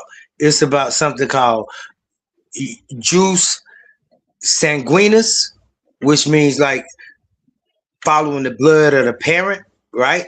And jus soili, which is following the birthright of the land or the soil. So I'm saying to people now that they are attempting to take away the rights, the citizenship of black people. If they don't be careful, black people gonna have to go and sign up to become a citizen of the United States, even though they born here, because they are slaves. Now, this is where we'll say, okay, and this is where we're going to have every legal mind within our artillery raise holy hell. Because number one, with a bullet, let's get one thing clear. We came over here as kidnapped victims. Yeah. We came over here as prisoners of war. So, okay, if America says, okay, we don't want to recognize you guys as being citizens of America, then okay, bet. That means now they will have to give us reparations. That now means that they're going to admit that what they did to us was illegal then. That would see, that's how I look at that. Go ahead. They always want to try to do a little trick bag, and that trick bag always bites them in the butt. You are absolutely right. They're not going to win in the end. We know Satan, Lucifer, the devil is going to lose. We know he'll lose it from the start. But he's doing a lot of damage to a lot of people that he want to take with him. And there's a lot of people falling. So with this birthright citizenship, I'm saying that, you know, it's mainly like, if you're intelligent, if you got yourself together, if you holding on, you may be able to weather the storm. But if you're a caring person and you look at the homeless, you look at the elderly, you look at people that's not as articulate or as strong as you to hold out, to plan, to know what paperwork say, to know what's going on. It's a lot of people going to fall to this, family. I'm telling you, they are trying to take away the citizenship. You know, take away the citizenship. People are going to have to sign a paper to say that they gonna be allowed to be a citizen. But first off, okay, hold on. We brought this out before. I don't even know why you didn't even counter, go with what he's saying. But we brought this out a long time ago when I was telling them that they was gonna use that against the black people, because But this is where I'm at with it. Kind of flipped a little bit because that's the angle that they was going at. But then what they're trying to say is that basically we gave the Black people citizenship. That was for the Black people, not you Mexicans and whoever else trying to come in on that grounds. So it was basically being known that the 14th Amendment, all that was basically, you know, for the Black people. That was all for the Black people. And y'all trying to come in here on what was given to the Black people. So it wasn't a go after at this point. It was basically established that y'all trying to come up in here on some birthrights and all this when we basically gave that to the Negro. That's what that was about. But like I said before then, that when they was trying to use it, see, because other citizens be trying to use that, you know, we fought for that. That's all. We fought for a lot of things. But the things that we fought for, people are trying to use that to justify their state and things of that type of nature. So now they have to argue with them like, no, that wasn't just for every citizen that came in here, that was born in here, because they was trying to say, well, if you want to go with your parent, you can go, because you really wasn't given that opportunity. It was really for the Negroes, you know? So a lot of people was like, you know, battling whether they wanted to go with their parents when they get, you know, expedited. But there was like, you know, our choice is that law wasn't given to y'all in the first place. So if we wanted to deport you, we can. Okay, so because y'all yeah. Now what I'm saying is something a little bit different though, because I do know about that. And the little thing to me, that's basically put there to get Black Americans, African Americans to fight Africans that's migrating to America. That's all that like the Mexicans. It was the Mexicans. This was against the Mexicans when they was trying to incorporate themselves. We wrote multiple videos on this, okay? Where they were trying to get the Mexicans and their children. Okay. Yes, we seen the same video. The reason why they broke out the birthright in the first place. It wasn't just because of anything else. It was because of the children. When they start deporting the parents, they said that they was going to give the children a choice whether they was going to stay or whatever. But then Trump said out his own mouth, "Hey, because that's when they started talking about birthright citizen." Because Trump was like, "That was for the Negroes. That was for nobody else." So that's why I'm saying though, what's happening here though is that there's a public side of this, what they put on the news, and then there's a side that be on stuff like C-SPAN, where they actually show the case, and you see the lawyer, you see the general, you see the DA, you see the government. And that's what. Remember, I told you, baby Hebrew. I don't. You see what he's saying? The news and all. We don't look at the news. We go beyond that. You feel me? That's why we go to different other sources. Yeah. The information that I got wasn't from the news. You understand what I'm saying? So like I said, I don't, you know, go off the norm. I'm not a, you know, follower of most of the information that go out there. I try to combine sources and go outside of the box. And like I said, this information they was going to court on this. It was actually, you know, them going to court with the children on this information, and we showed this. Like we did a whole show on birthright citizen.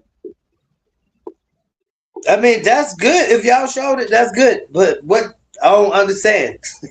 But I'm saying though, nevertheless, even if y'all showed something about birthright citizenship, we could go down my list because I actually took some notes. Like, do you happen to know about the Marshall Harlan dissenter of the Wong Kim Ark of 1940 to 1952 case? No, I don't. So it's always something. It's always something for me. I don't know about it. Yeah, that was. Yeah, it's always something that another person can bring to the conversation. You see what I'm saying? I understand that. That's why I said I can agree with what you said when the beginning, because I was going with that same thought. Is you not listening to me? Because I'm listening.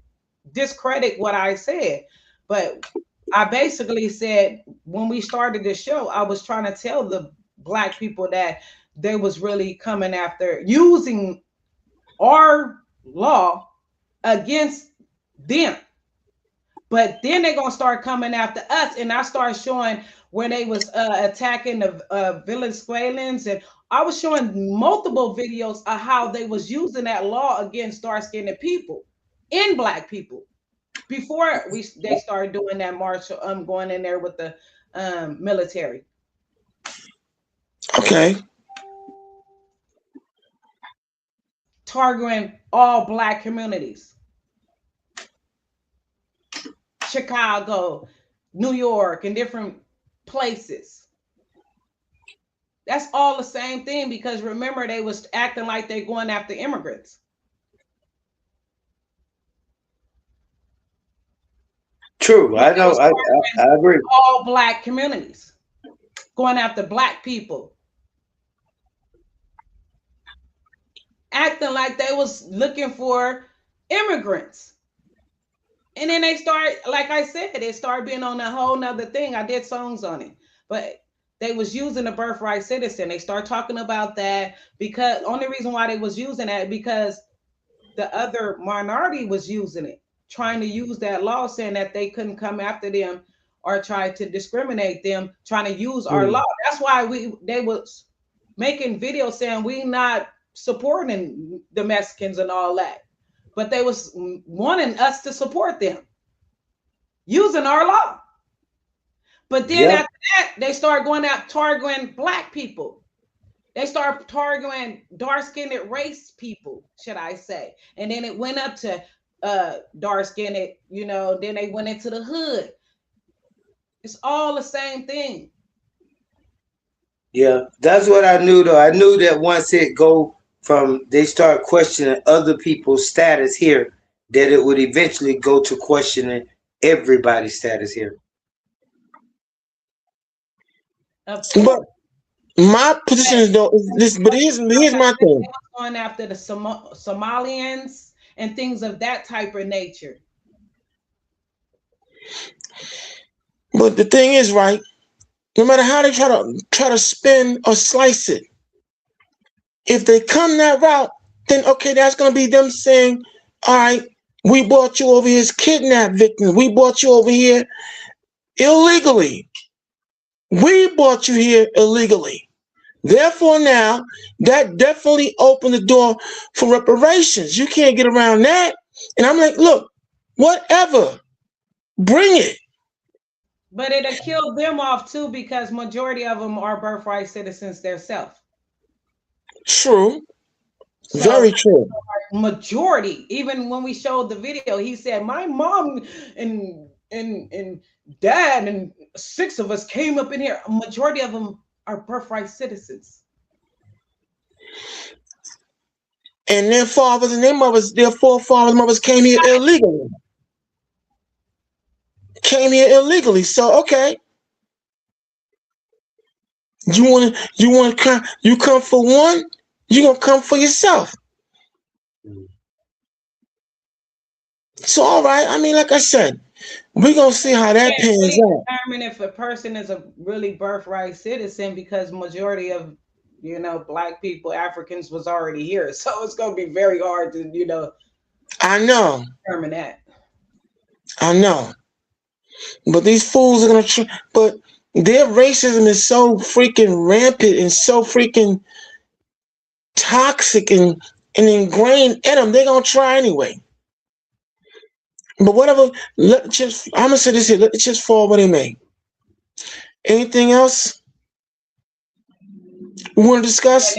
I think they were starting to regret, their decision, because you see it's kind of very quiet on this, trying to get them out and all that type of stuff. It's very quiet. It's war, more or less. But Donald Trump already said out of his mouth that he think he made a mistake, because they was the workers, they was the farmers, and you know what I mean. So in the end, he realized that, you know what I mean. Yeah, he kind of messed up the economy with that, you know what I mean. Basically thinking that we was gonna be the farm workers and all this other jobs and that they had. So he did say maybe that wasn't a good idea, and he gonna have to try to do a program where he gonna be inviting them back in on talent or something he said. But yeah, he definitely he made a mistake on that. That's why it's kind of like quiet, even though they be trying to still talk about it because they be trying to get money, but be quiet about, you know, the immigrants and all that type of stuff. Well, okay. I mean, they gonna need the numbers too. So that's true too.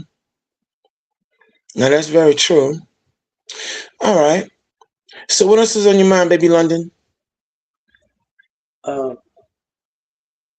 Let me see. Well, you know, in regards Babylon to Don. yeah, instead of birthright, yeah, instead of birthright, I mean, in regards to birthright citizenship, I got a whole lot of stuff we could talk about, or that I would have pointed out. But like, you know, like the 14th Amendment, you know what I'm saying? Like with that, like how birthright and citizenship, how does that affect, or how does how does it relate to the 14th Amendment? Does it overturn it? Does it, you know, maintain it? Does it support it? You know, stuff like that. So that's what I have been looking up. Okay. Indigenous Black man, peace. What's going on, brother? So moving on, go ahead. Yeah, so that, I mean, that's it, you know. Like I said, like right here, I was reading what I had took a note. I said the Supreme Court justices follow the 14th Amendment, birthright citizenship clause, right, which was enacted to overturn the Dred versus Scott decision post-Civil War, right? That said, the freed slaves are not American citizens. Thus, we enacted the 13th Amendment to outlaw or abolish slavery, and we enacted the 14th Amendment to allow the due process and equal protection to the freed slaves. And we enacted the 15th Amendment to instate voting rights for Black male freed slaves. And we enacted the 19th Amendment to instate the voting rights for Black female freed slaves. And thus the 14th Amendment gave birthright citizenship to freed slaves, all persons born in the United States, subject to the jurisdiction of the United States. And that's why they're trying to use all person born. See, they're trying to use well, you know, the Mexicans was trying to use the fact that it says all persons born in the United States. That's where they trying to piece off from, not, you know, them being, you know, slaves or nothing, but the point of they was born in out here. It's not for the, you know, the legal immigrants, but it's the children. They're trying to use the same, you know, law. And that's they are trying to get us to fight and help them because we already been through it. So they're trying to shoehorn themselves into that precedent. No. Nope. And Donald Trump was like, no. See, that's where he was like, no, this was for the Black people. This is where they made it clear that, and it's a video, we showed the video where he was like, no, that's for the Black people that was born, that slaves. I remember that. Remember, I showed that video. Yes, you did. Yeah. So he was making it clear, no, it's not for y'all. It was basically for them. So one of the dilemmas with all of that I just read is this right here. The last sentence that I was about to read is, thus tribal Indians. Now, you know, like, I don't want to get into this now because I don't want to get it too muddy. I like to deal on the government level. But, you know, we got a lot of people saying, like, you know, they pretendians, FBA, all of these different ADOs, all of these different organizations, Pan-African, whatever. So it reads this. Well, I wrote this. It don't read nothing. This is me writing. Thus, the tribal Indians are not citizens due to extraterritorial sovereign allegiance. Okay? That's going to become important. extraterritorial sovereign allegiance. This means that Native Americans, even though they were born in what's called technically the grounds of the United States, they're not citizens because they had an extraterritorial sovereign allegiance to their nation. And right? that's true. That's and so they said that's the reason why Donald Trump said that he will not support them. And that's absolutely the reason why is true. Abundance, because these are facts. Yeah, how it affects us is going to be true too. How so? That's a fact that the extraterritorial sovereign allegiance makes them not citizens of the United States. My children are half Native American. My children have a certificate of live birth. My children live on the reservation. My children have a certificate of Indian blood. So yes, I know about the extraterritorial sovereign allegiance. Now, when the people from Mexico or wherever you're from, you come over here and you have children, right? Let's start right here. Let's say I'm a diplomat from another country. If I'm a diplomat from another country, I come over here, I'm doing business, I have children over here. Are those children citizens of the United States? No, because I'm a diplomat. Because they are part of the sovereign nation. No. That's right. They have a sovereign allegiance to the country that I'm from. So then this is where when I mention Jus Sanguinis and Jus Soli, following the birth from the soil or following the birth from the blood, meaning do those children belong to the United States because they born here, or do those children belong to the parent and the parent country because the parent was born in another country? And people think that these questions done been settled, and these questions have not been settled. So when it comes to immigrants, when it comes to their children, and people say, hey, they taking the people's children because they think they have a right to the people's children, but not a right to the person. Because they're using the law of Jus Sanguinis, but they're not telling people that in the news. Okay. All right. So what do you think we need to do in order to brace ourselves for any potential backlash that could be used to try to deport us? I mean, you know me, man. Goddess Karima know me. You know I ain't for no fear mongering, and I don't know, bro, about bracing. I'm just saying, like, the main thing is, it's like, what G.I. Joe, wasn't it? He meant what, G.I. Joe? Knowing is half the battle. I just always believe, I just always had, the people without vision, right? Me and you both, we Hebrews, and Karima too. So a people without vision will perish. You see what I'm saying? So we need to have a vision for ourselves. We need to prepare a vision for our people, not individual visions. That shit is not going to work. We need a vision for our people to see our way out of this. Okay, I agree. Yeah, I know a lot of people have faith and stuff like that. But faith without works is dead. You know what I'm saying? That's sin. That's evil. So we need a plan. We have to do this ourselves. A lot of people waiting on the Yahweh. A lot of people waiting on Yahshua, whatever name they want to pronounce it. Yahushua, Yahushua. But I don't agree with those names. But yeah, I just say, we need a plan. We need a vision. We need a way out. We need to come together. We need to recognize that we're in danger. First of all, we need to recognize, like you said earlier, that we are prisoners of war, not actually slaves.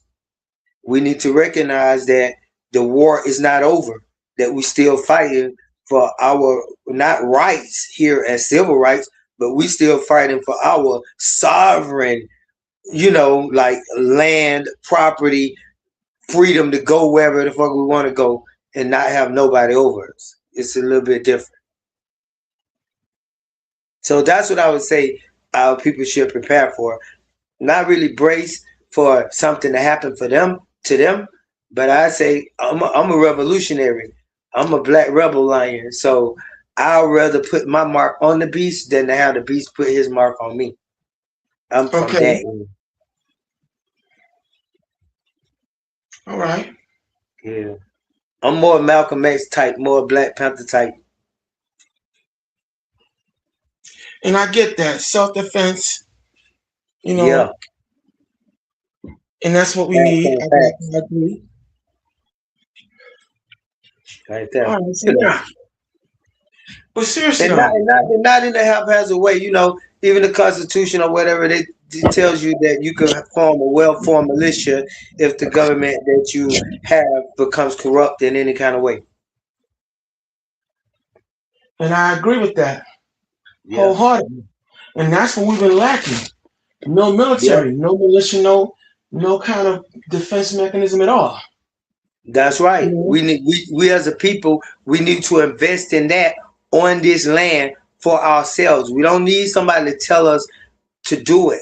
We can actually form a registered, on the market, whatever you want to call it, militia. You could do that. You could train your people, train an army, and you could work alongside with the United States and everywhere else that you want to do. Yeah. All right. So I see. At least yourself will be prepared, and your children and your family will be prepared and protected. Your family will be in the loop. You'll be doing what you're supposed to do. We'll be doing what we're supposed to do as men. You know, yeah, that's important. And I ain't trying to be a radical, like far as like militarize our people or nothing like that, because I believe intelligence is more effective, if you know what I mean. You know, like the whole reason why we are slaves is because we mental slaves. You know, they have control of the media, the magazines, the movies, the music, and all of that. So, you know, so that's just as much as military. Those other M's, movies, music, magazines, the media, and all those mediums right there are just as much a military campaign as the military campaign. Okay. So, yeah. So, indigenous black man, the Democrat Biden opened the door for the immigrants. Then the Republican Trump built the ICE prison and concentration camps. Wake up. It's all about the money that comes from incarceration. Jail and prison is big business. Money for us. Economy. For U.S. economy. Shaking my head. All right. You want to come on here and discuss that? You know, if you want to bring in indigenous black men, please do. But run the video, Seventh Dance. I see you got your evidence lined up. Let's go to work. Okay. Issued an executive order. If you are born in the United States and one of your parents is not at least a U.S. citizen or a permanent resident, you're not a U.S. citizen. 22 states filed a lawsuit against Donald Trump saying this is illegal. A federal judge agreed and issued a nationwide injunction saying this executive order can't go into. So on day one of Donald Trump's presidency, he issued an executive order. If you are born in the United States and one of your parents is not at least a U.S. citizen or a permanent resident, you're not a U.S. citizen. 22 states filed a lawsuit against Donald Trump saying this is illegal. A federal judge agreed and issued a nationwide injunction saying this executive order can't go into effect. And Trump appealed, not whether his ban on birthright citizenship is legal or not. He appealed that a federal judge can't make this nationwide injunction while they're litigating this case out. And the Supreme Court decided with Donald Trump.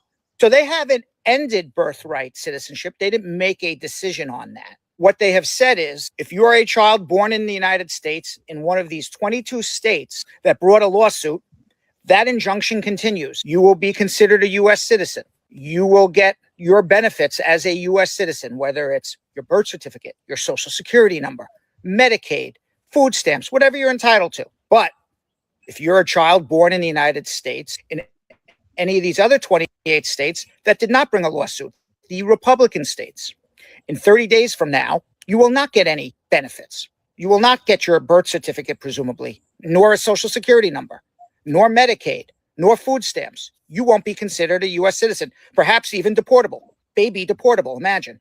The Supreme Court gave 30 days. So that means nothing happens over the next 30 days. So if you happen to be lucky to be born by July 27th, 2025, you're a U.S. citizen. You don't have to worry about anything.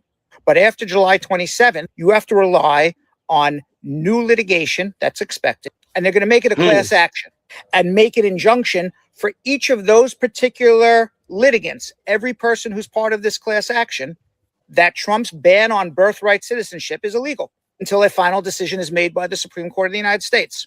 So now, if you're an undocumented immigrant, even if you're legal on a student visa, and you give birth to a U.S. citizen in one of the non-28 states that joined the original lawsuit, you have to hope that there is a class action lawsuit. You have to know about that class action lawsuit. You have to be smart enough to join that class action lawsuit in order for your child to be considered a U.S. citizen until the U.S. Supreme Court makes a decision on Trump's birthright citizenship ban. Birth in the United States means physically being born in the United States. The continental U.S., Alaska, Hawaii, Puerto Rico, Guam, despite widespread belief, being born on a military installation or even in a U.S. consulate is not being born in the United States under the 14th Amendment of the United States Constitution. So if you're born on a military base outside of the U.S. or you're born in a consulate outside of the U.S., you're not a U.S. citizen. Now, you may acquire U.S. citizenship at birth because your parents are U.S. citizens. That's a different story. But just the mere fact of being born on a military base or in a U.S. consulate doesn't make you a U.S. citizen. Can move forward with some very key policies like the executive order ending birthright citizenship. The court did not rule on the constitutionality of birthright citizenship itself. What it did rule on is the ability of a court or a district court judge to be able to issue a nationwide injunction stopping the policies from going into effect. This is a 6-3 decision, but this decision did say that the executive order on birthright citizenship will not go into effect until 30 days, until the parties have an opportunity to continue with their litigation and weigh in on the issues that are before the courts at this time. Just so you know, 28 states did not sue to stop the birthright citizenship executive order from going into effect. What that means, friends, is that after 30 days, those states will be able to enforce that executive order by denying citizenship to babies, newly born babies who aren't here yet. Newly born babies will be denied and can move forward with some very key policies. The 14th Amendment was created so slaves' children could become citizens, not so any illegal immigrant who wants to come to America and pop a baby out can make their kid a citizen. I think that's like why, like me and her were saying that, you know, for the babies that are born here as citizens. I think they should repeal that law, and I think they're attempting to now. But yeah, I don't think birthright citizenship should be a thing. We have to apply that for kids in the future. And at the end of the day, it's the parents' responsibility. If you come here and you know you're illegal, you know there's a chance of deportation. No, every single person that comes here illegal knows this. So if you actually want to stay in this country with the kids that were born here, then you should go and start going through that process to become a citizen. And if you don't do it, that's your fault. And you're not actually taking care of your family in the full way you should be. If you know there's a chance of deportation, then you start going through the process as quickly and as fast as possible that you can. Yeah, sometimes it is slower, but a lot of people, they don't even try. I've talked to people that have been in the country 10, 15 years. They haven't even started their path to citizenship. They just don't, because they're just like, oh, I'm just going to keep getting away with it as long as I possibly can. And that actually hurts the people that are actually actively trying to go through the pathways to get their citizenship. The Supreme Court just made a decision on birthright citizenship, but it's not what you think. The decision was about judicial power, not birthright citizenship. Trump's day one executive order said no citizenship for any baby born in the United States unless one of those parents is a U.S. citizen or a permanent resident. Lower courts shut it down everywhere. They gave nationwide injunctions saying this is illegal. The Supreme Court said to the federal judge, hang on, you can't block a policy everywhere. Could only block a policy for those people who sued. That means in 22 states who sued, Trump's birthright citizenship ban is still blocked. But for those who are born outside of those 22 states, the ban can start after July 27th unless there's a new lawsuit for those 28 states. Expect new class action lawsuits that'll cover those 28 states. But if you give birth in one of those 28 states, you have to know to.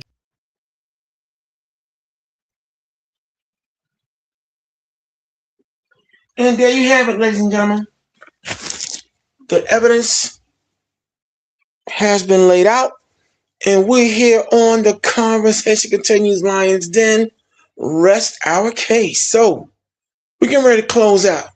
Let me see. Oh, Jay Snake, what's going on? What's going on? What's going on? You said, oh, your phone was overheating? Okay, no, we getting ready to close out. But anyway, indigenous black man, I'm gonna give you last word. You say they are not an immigrant today, then us black Americans tomorrow. An injustice to one is an injustice to all. They use us for our numbers, but deny us when the benefits roll out. Exactly.